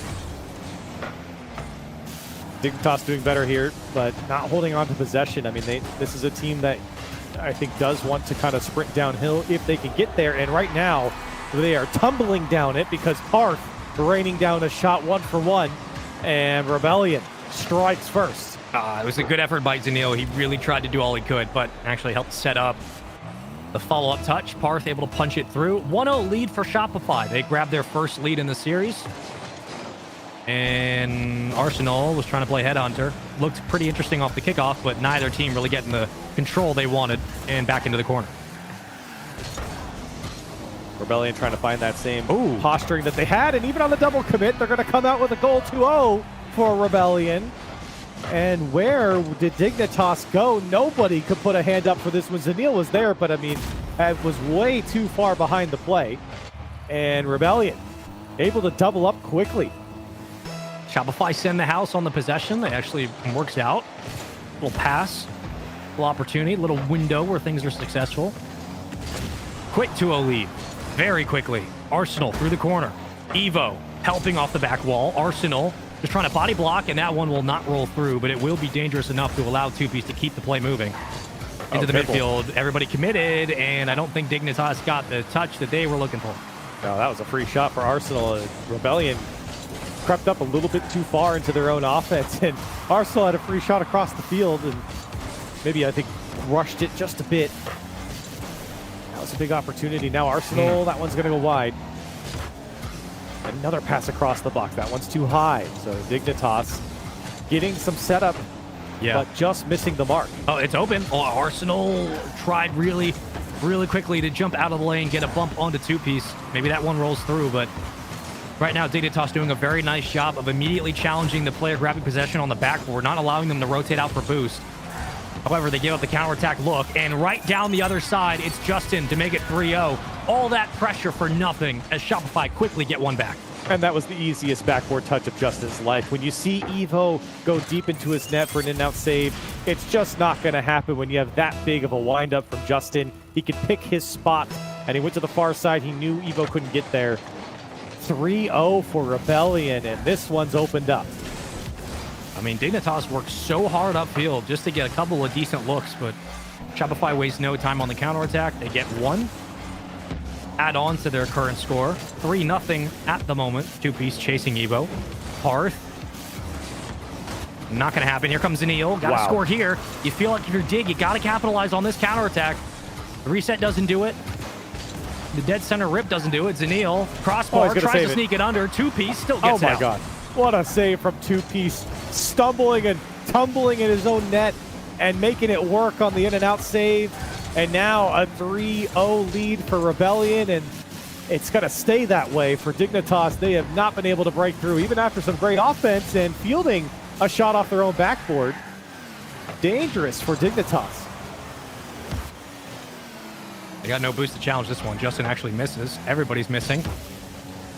That was basically a free counterattack opportunity there for Shopify. Dig couldn't handle it. Evo.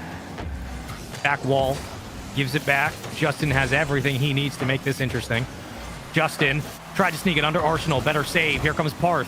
Immediate challenge blocked away. A minute 35.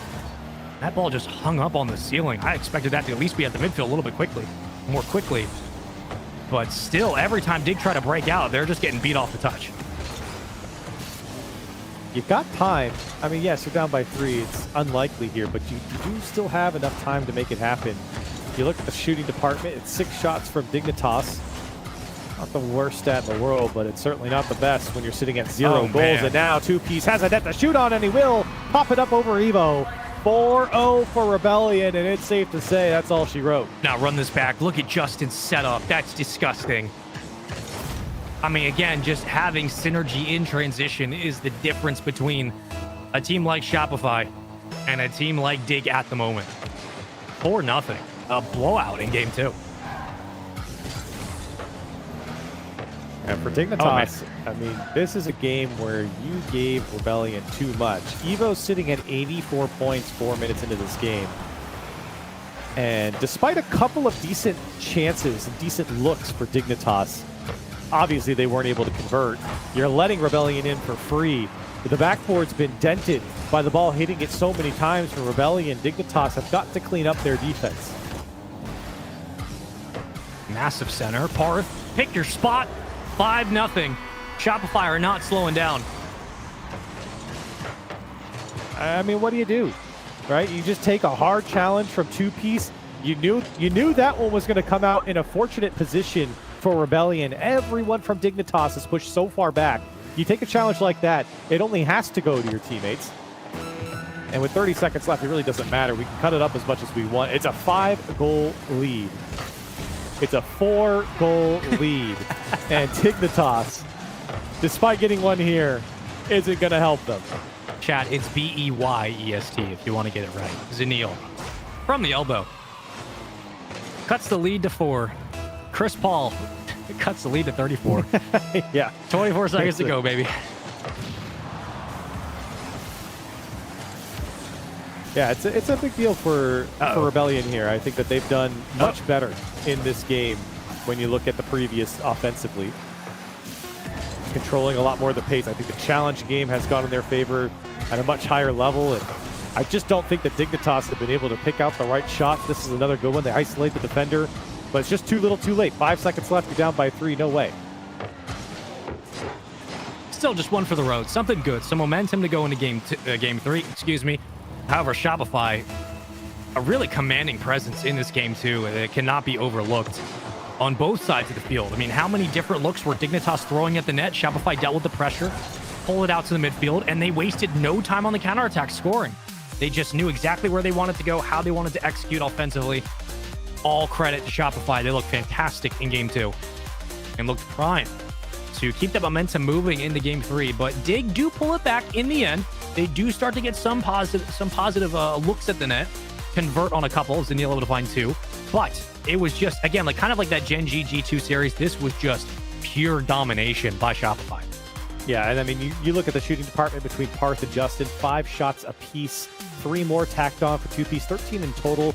That's the type of like 3-prong, 2-prong type of attack that you're going to get from Rebellion. They have players that can synergize off each other really, really well, and they consistently are able to pull that off. That's kind of what makes this roster so exciting, is that all 3 of these guys are a very, very sharp, pointy edge for an offense, and not every team has that. You know, a lot of teams you can kind of point to a guy that's going to be more of that traditional third man type of role, more of your maybe mechanical type player, more of your midfielder, game sense type guy, whatever people are using these days to describe a player like that. But, you know, in Shopify, it feels like when you envision all these 3 players in your head, you're kind of looking at a team that's, no matter who you put at the front, that is your sharpest blade. W raid from Gen G, apparently Jack and Hazaprov. Let's go. We appreciate y'all. Thank you so much for joining us and for participating. Shout out to apparently Jack for playing phenomenal today. Escaped a series against G2. Jack, that own goal was not your fault. It was just funny to watch. Here we go into game number 3. 5 minutes on the clock. Let's keep it moving. Shopify versus Dignitas. If you're just joining us, welcome into the final match here on the mainstream. Evo tried to sneak it under, but Shopify yet again defensively are just too strong. Dignitas, the key to this game is they've got to find higher quality chances.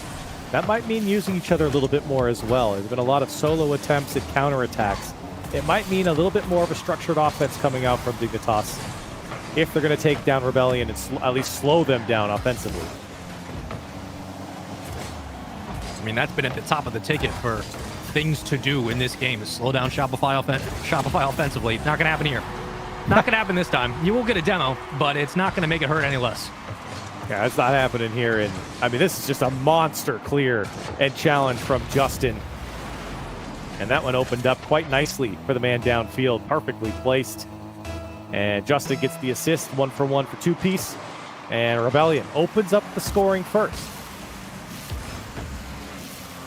Little pirouette from Parth. Plays the bounce. Arsenal. Haven't said his name too many times in this series. Interesting. Everybody's missing. Hold on, it's open. Xenil, get out of the way. Tie game. And this is good for Dignitas. I mean, this is what we're talking about when we say you got to get involved in the game. You've got to convert your chances. Everyone missing from Rebellion means a wide open net for Evo. And despite that one being a bit of a gift towards Evo, you absolutely take it. Little turtle goal special. Little Isaac Gap special. Justin takes it away. Arsenal still fighting for possession. Parth gives it right back. Dignitas now feeling much more comfortable in their counterattacks. Seems like maybe those last 2 goals in game 2 have sparked something interesting. 3 minutes, 43 some odd change on the clock. Plenty of time in a tie ball game. Parth. Oh my, look out. Can turn on a dime. That counterattack can, and for Dignitas, they're up to 7 shots in the first minute and a half. And despite that, they're down a goal as 2-piece puts this one away, and Rebellion shows them how it's done. Again, using each other downfield. A great second touch to himself from Parth, and 2-piece to finish the job. Rebellion looking strong and converting. He could read that touch from a mile away, and Dignitas knew it. But 2-piece not going to miss the opportunity to just rip a shot from the midfield. Another lead for Shopify. They continue to go on a bit of a roll here after that game 2 performance. It was a shutout for, 4 minutes? Finally, Dig were able to get one back. Dig take the opening game. Shopify respond. And now they hold on to the lead 2-1 as Dig try to break out defensively. Evo going to lead the charge. Can't win the challenge. Xenil will be there. Arsenal will double commit with him. A small mistake offensively from Dig, but they're not going to get punished for it. Oh, 2-piece. Oh my gosh. Oh my lord. The flip reset pass to Justin. This is what we're talking about. Rebellion. Unstoppable in the offense. It doesn't matter who it is. They're pulling off plays like this. 2-piece to Justin. It's magic. As soon as I said that, I went down, started writing on my notepad, and was like, they're going to get... Yeah, I know they're just about to get punished for it. Why do I even say these things anymore? Why do I try to uncast or curse myself? And there they go. What a save from 2-piece. I don't know why I speak at this point. 2-piece. flying upfield, the lead for Shopify. And finally, some creativity. I mean, again, it hasn't had to be pretty against Dignitas' defense. It feels like Shopify had been a hot knife through butter for a lot of that game, too. Parth trying to keep the extension going. 1v1 on the ground. Popped up by Arsenal. Zanil, no boost. A hero on the backboard gives it to Evo. Right back into the hands of Parth. Maybe no. We'll circle out. Two-piece. We'll try to clear it. Evo. Oh. Dead center. Nobody else is there thanks to the demo. And Arsenal just has to break his rotation and try to help out. Every time Dignitas try to set up downfield, they lose possession and have to fall back defensively. And it's good to see Dignitas attempting to set up there, and they did have the pass. The man was there, but unfortunately the demo came out, and now the wide open net means that Dignitas is going to get their goal back, this time just whittling away on the counterattack. A little different, but still working for Dignitas. And they got Justin to commit. They're within one. Dig have to take advantages of the defensive mistakes from Shopify. They finally do. Again, right place, right time. Justin not going to do it again. Arsenal, right off the kickoff. We've seen this in game one. Zanil fighting through two-piece. Two-piece falls off, waits for his chance, and jumps out quickly. Parth waiting. No boost. Hey, what's going on back there? Justin to the midfield. Parth looking for his teammate. Won't happen. Dignitas defense should be able to raggle this possession. And they will. And again, that Dignitas, no. that one, it's off target, but it was open, and finding it over the top of the Shopify line. So Rebellion have to be careful not to commit too hard, or at least if they're going to, they have to stay on the ball. It's been a couple times now where Dignitas haven't been able to put it away, but they find it over the top. The streets are saying that G2 have lost 3-1. If that is the case. To talk? If that's the case, I don't know what else happens after that. It's just, okay, that's crazy. Parth, backboard. Nobody else there. Justin. Gonna be tough to make this one work. Have to go the length of the field to catch up to it. Foot race. Arsenal just drives straight ahead. I like that. Arsenal still around to cause some damage. Justin, careful goal line save. Struggling as they might be, Shopify not relinquishing the tie here. They'll hold on to their lead. Time running out, and Dignitas needs something. It's been a better game from Dig, but they're still down by one. Out of boost is Arsenal, and nothing in his corner means Parth has this one off the back wall. Adjusting quick to this means that Dignitas going to stay locked in, and now they got to go the length of the field. Evo trying to keep this one up and above, but it's going to pinch away, and Rebellion put Dignitas on match point. Back-to-back wins. Shopify look very, very good. Two-piece at almost 700. 2 goals and assists, 4 shots, 5 saves. And again, I think maybe in this game specifically, it was the saves that stood out. You're looking at 11 overall for Shopify. Dignitas had much more available to them in their toolkit offensively in this game. Shopify handled the pressure, and they're not wasting a lot of time on their counterattacks, Corelli. Like, they get upfield, they get 1 or 2 looks. Yes, some excellent mechanics out of Justin and two-piece to make things possible, but they're not having to spend all of their boost upfield constantly circulating back into the attack. They're getting the looks, the spots they want, capitalizing, and immediately back off the kickoff, applying that pressure again. And again, I think it really comes down to conversion from Rebellion versus Dignitas. And I think the solo plays were much better, much more dangerous from Rebellion. I think Dignitas did kind of pick up some scrappy goals, and that's good. But a lot of times when we talk about goals like that are kind of the scrappy ones, taking advantage of the opposition's mistakes, or if they leave their last man isolated, which was the case in that very last piece of the replay. Yeah. Those are mistakes coming out from Rebellion. You don't want to rely on your opponent to make mistakes on their own. You want to force them. And that's something I haven't seen too much of out of Dignitas here against Rebellion. RMC would win Worlds if they were there. That is the realest statement chat has ever said. Oh, man, we're speaking Make truths. that person VIP immediately. Here we go. Into game number 4. Every series today on the mainstream has gone 5. Will we get the same result here? That is yet to be decided. But what has been decided is that at the moment, Shopify working on the Spaceman sweep. We'd love to see it. Shout out me, Parth. Off the kickoff. Wins a 50 into the corner. Evo thinking twice. Evo's been very quiet in this series, and that's a floater that Arsenal will have to deal with, and does so. Really look towards Dignitas to, again, continually shore up their defense, but it's more about generating those a bit more dangerous chances on offense. And Arsenal, I like the idea of trying to bring this one down and go up with the top. But Rebellion, they've been so scary offensively. That one's a bit high. Here comes another shot. Nice. And Dignitas trying to keep this one away. Yeah, I like that from Evo. I mean, again, it's the little things, right? Like, if the defense is out in front, especially out of the goal line, forcing Shopify to constantly have to go out and stretch for those touches, stretch to make the rebounds possible. Wow. I say all this, I'm just yapping. Still in the corner, Justin, winning 50s, winning challenges with the help from two-piece, the opening goal.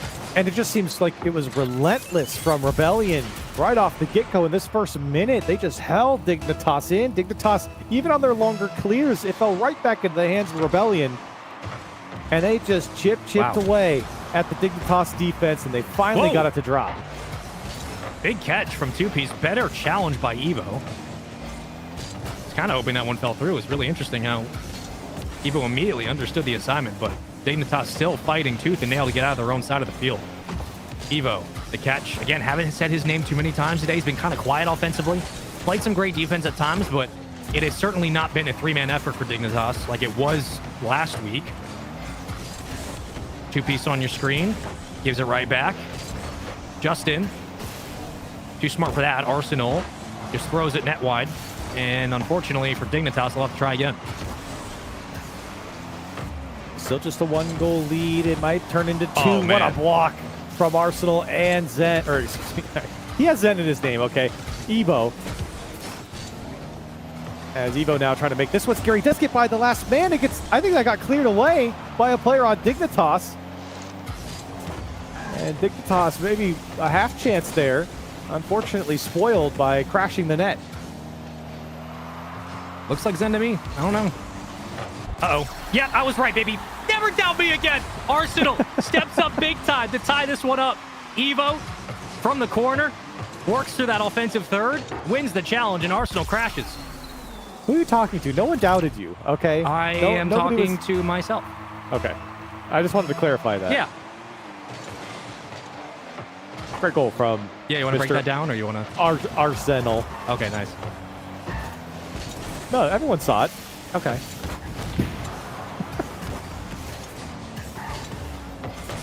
In the corner.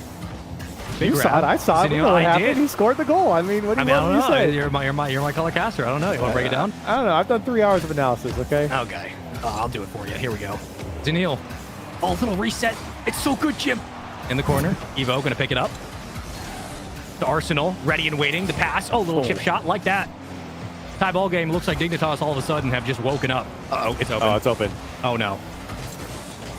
Well. It was open for a split second there. Parth at least able to get back in time. But you're right. I mean, Dignitas absolutely looking like a different team, at least momentarily. Lucid here, where they are backs against the wall. It's a decent touch by two-piece. I don't think he meant to get that extra touch. But Rebellion put on the back foot for just a moment, maybe back to business. Justin carrying this one all the way to the back wall. Dangerous ball looms over the box. As Parth, I think this is a pass over to Justin. It was. Running out of boost is Arsenal. He's got 12, just a pad to his name as this one hangs over the net once more. Rebellion are pulling their midfield back on these counterattacks. They're not allowing the second man to move up. A little bit more patient from the boys in blue. But the way Dignitas has started to respond to the midfield, have to think that's just a byproduct of how the offense has started to awaken. Two-piece downfield to Parth. The man, backboard. Here comes two-piece. It's perfect downfield. Shopify had been working at this angle all game. And these are the two that you want to be linking up. Parth to two-piece. That's their bread and butter. And Parth with enough pace on that one off the back ball to find his man two-piece. Up a goal for Rebellion. Minute 11 on the clock. Evo, 1v1. 1v1 again. I know it's 1v2. Parth. Yeah. Okay, relax. Zenil. Real one. Interesting. Two-piece. Kicks it to Parth. Oh, my. What a shot. Better save. Defensively, Dignitas have really stepped up in this game.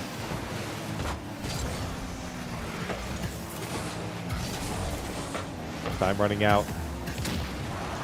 45 seconds left on the clock, and Dignitas need to find themselves knocking on the door. This ball comes out to Parth, looking for two-piece. Is it happening again? Is it on his head? Off the crossbar. It was perfectly set up, but Parth was a little too far under it. A highlight spoiled but still Rebellion hold their lead. That's game right there if they hit that shot. They're getting chased. Evo bumps. Arsenal takes it. Trying to tie this one up. Air bump. Demo maybe. No. Evo gonna catch it. Circles back in. Tries to pop it. Parr immediately punches it downfield. Will it float in? Off the crossbar. Justin to follow. And the series for Shopify Rebellion.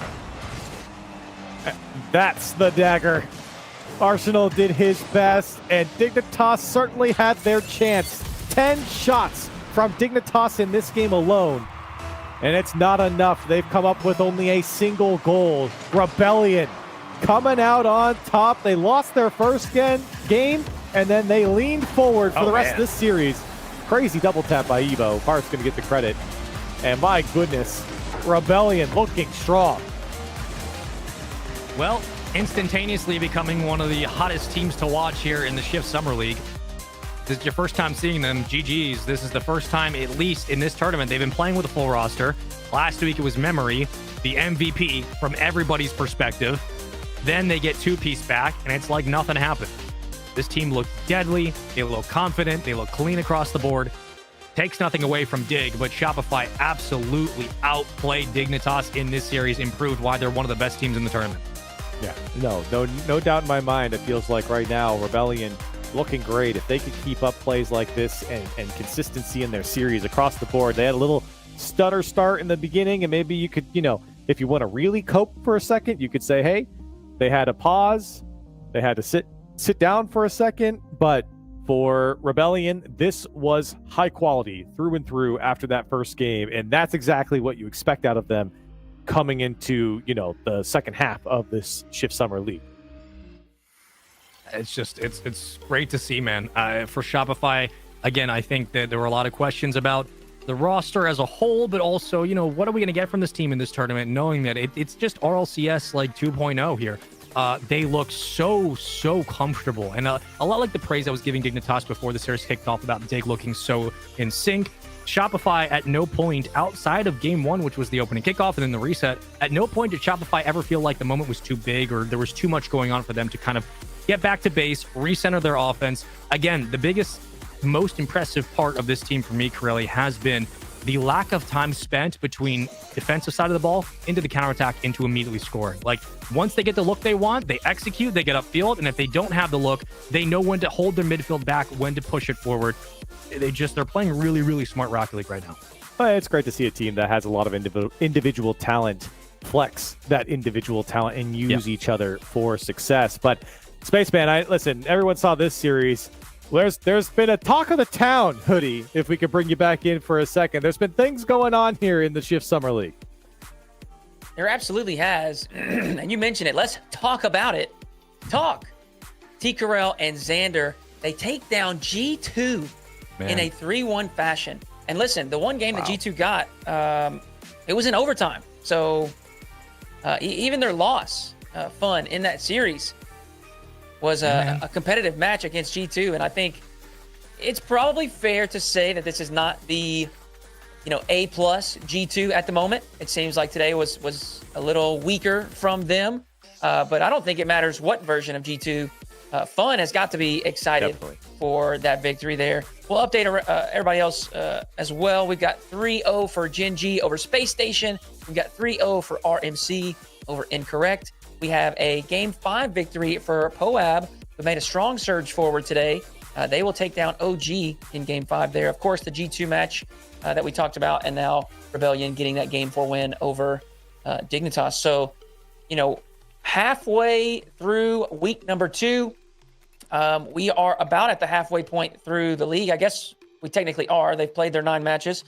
And it's shaping up to be a fun race. I mean, I don't think many people would have pegged RMC to be at the top halfway through the season.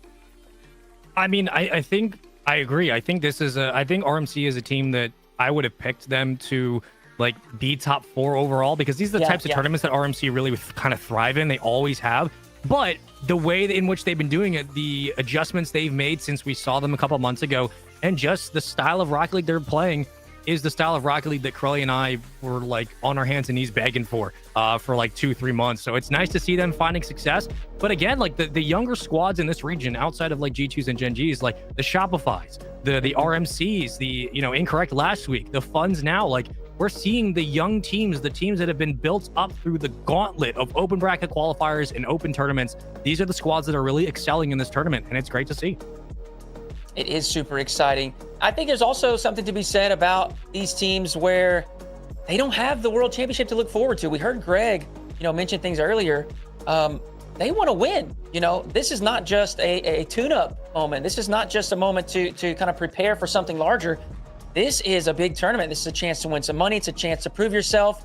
And, you know, for every single individual player, it is a chance to raise your individual value moving into this next season. So I'm excited to see all of these players at all different levels too, really show out here in the first half of Shift Summer League. Corelli, what did you think about this series? It felt like the first game, you know, Dignitas was able to maybe secure an early lead and just kind of batten down the hatches. But we know, we've seen it throughout the RLCS season. This is a high-powered offense on the Rebellion side, and it really felt like once they got going, there was just no stopping. Yeah, no, I think I think the first game was more of an indication of what isn't Rebellion, and we really got to see what they were in those last 3 games. And you know, this was what I kind of talked about in the pregame as well for Dignitas, is you don't really know which one you're going to get. This one felt like they were majorly inconsistent. They didn't really have an answer for the offense that they were feeling from Rebellion, but maybe even worse, they didn't really show the same offense that I would expect for a team that's beating Gen G and OG and G2 so far, which is what Dignitas has done here in the Shift Summer League. So for them to have the struggle I think they did against Rebellion, and let's give some credit to Rebellion as well. I think they've played really well, and Rebellion's putting up some great results so far. But to me, it does feel like another kind of opportunity to say, listen, we know that the players on Dignitas are great, but we're not seeing that consistency with the roster. Yeah, definitely. So with that loss, Dignitas will fall to 5th currently in the league. We'll look at some standings a little bit later, but I do want to update that. And Rebellion will pop themselves up into the top 4. And listen, we're going to break this down a little bit. The top 4 seeds are going to be placed into the upper side of the bracket. That's going to give them 1 extra life. Only 6 teams will move forward from league play into the playoffs. That 5th and 6th spot is going to fall to the lower side of the bracket. So they got that 1 life and they're out. Of course, 7 through 10 will be eliminated straight away in league play. We are, in just a moment, we're going to have an interview with Parth. He's not totally set up just yet, but we're going to have a quick chat with him. While we wait, is there anything that you're excited about, Spaceman, looking forward at tomorrow's schedule of matches? I mean, outside of, again, like looking to see what's G2's situation, I would imagine that there needs to be like a talk tonight. Granted, they're not probably the most stressed team in the world at the moment, knowing what's coming up. But, you know, we've had that criticism about Gen G. They bounced back. G2, same conversation. I would love to know what's going on with them. But here we go. We got our matches, I believe the standings overall. And I'm curious if we have the matches we can show for potentially tomorrow. It'd be great to see and to inform the viewers. But regardless, I want to know, again, how far can RMC really go with this thing? Because they looked great on our stream, and we've seen them twice so far on the main stream. This week looking much better than last week. They've won both times, but their rise has been very, very fun to watch, just obviously knowing the players for so long. But, I mean, yeah, for me, I think my big question mark continues to be, now it's not just, oh, G2 had a bad day or G2 were, you know, going through some weird stuff. Now it's like, what is going on with this team? Like, why are they starting so slow and losing to squads that even on their worst day, G2 should be able to wake up and mechanic anybody. That's right. You know, curious. And Corelli, for you, we've got day 4 tomorrow. Same start time as always for all the folks watching at home. But are there any maybe marquee matchups that you're looking at tomorrow for the schedule? Well, I don't know if it's going to be a marquee matchup, but you are getting the run back tomorrow between these 2 teams, Dignitas and Rebellion. Yeah, that's right. They do play tomorrow. It's a double round robin, so you got to play them twice. Happens to be back-to-back days. Dignitas and Rebellion will fight. So that'll be interesting because I think, you know, we talked about consistency for both teams, but especially for Dignitas. if they lose 2 days in a row, I think that kind of starts to show a pattern here with them against Rebellion. So that's interesting, and I'm sure there's a couple more of those. That was just the one that stuck out to me. You're starting to get some of the rematches. So having that back-to-back days will really give us a good idea of what we're going to get out of Dignitas against Rebellion. Well, we do have Parth on the line, so let's get a chat with him before we close out the show today. Parth, thank you for taking some time to chat with me, man. So first thing I want to talk about, and I think this is we just got to address it. Memory, week 1. What an incredible performance. Talk to me a little bit about, obviously 2 pieces gone. He's unavailable for week 1, but Memory steps in, who is obviously still a high-level player, but surely not, grinding the game the way he used to. Talk to me a little about his performance last week. I mean, he came in and he was ready. I'm not gonna lie, he still got the ice from the years we played. We got the chem too, so I don't know. He was cooking though. I mean, honestly, he tells me that ever since he's retired, his mechs have actually gotten better. Oh, really? Reason. Yeah. So I don't know. He was showcasing them. All right. Next up, so you guys. RLCS season is over for you guys. We don't have Worlds. And so I'm curious, what is you guys' approach to this Shift Summer League? How are you guys walking into this? What's the mentality? Honestly, we're just like playing and having a good time. I don't think it's that serious for any of us. We're just using it as practice. And, you know, we're seeing a little bit of different rosters that may or may not show up next season, so it's practice against those two, like Dig, for example. Right. Well, listen, today a 3-0 showing. That's a great day 3, a great start to week number 2. You guys have slid into the top 4, and I mentioned this before we got in here, but the top 4 will move to the upper side of the playoff bracket, with the top 5 and 6 spots moving to the lower side. So it gives you that one extra life. I want to hear your thoughts on league play. I don't think you got to experience that back with RLRS and RLCS. So what are your thoughts about this general format? A double round robin, you get to play everybody twice. It's a 3-week thing. It's guaranteed. It's something that, we haven't experienced for a while in RLCS. You kind of have that open qualifier and you're not guaranteed your spot the next week. But you guys, you're in this, you're locked in for the full league, and you know who you play on every single day. So does that, just talk to me a little bit about what you think about this league play versus the open circuit style. Well, the thing about open circuit is bubble teams have more chances, which that's not great for me, but I mean, that's good for the scene, I think. And also, like, back in the day, the thing is, you know everyone, and you're like guaranteed, but the quals were like a 1-day thing, right? For like RLRS. So if you're like an RLRS team who's like pretty good, but you have an off day and it happens to be on that qual day, you're like screwed for the rest of the season, which really sucks. But I mean, I like it. I think it's fun. It's something I've never done before. Pretty new to me. But I think they both have their pros and cons. I wouldn't hate to see it in like how I wouldn't hate for RLCS to be that format now. I don't know. Last season format. Trash. Straight up. Well, listen, hey, we don't have enough time to break down all the things that we might change about the past season's format. But listen, Parth, I want to say thank you for carving out some time to chat with me today.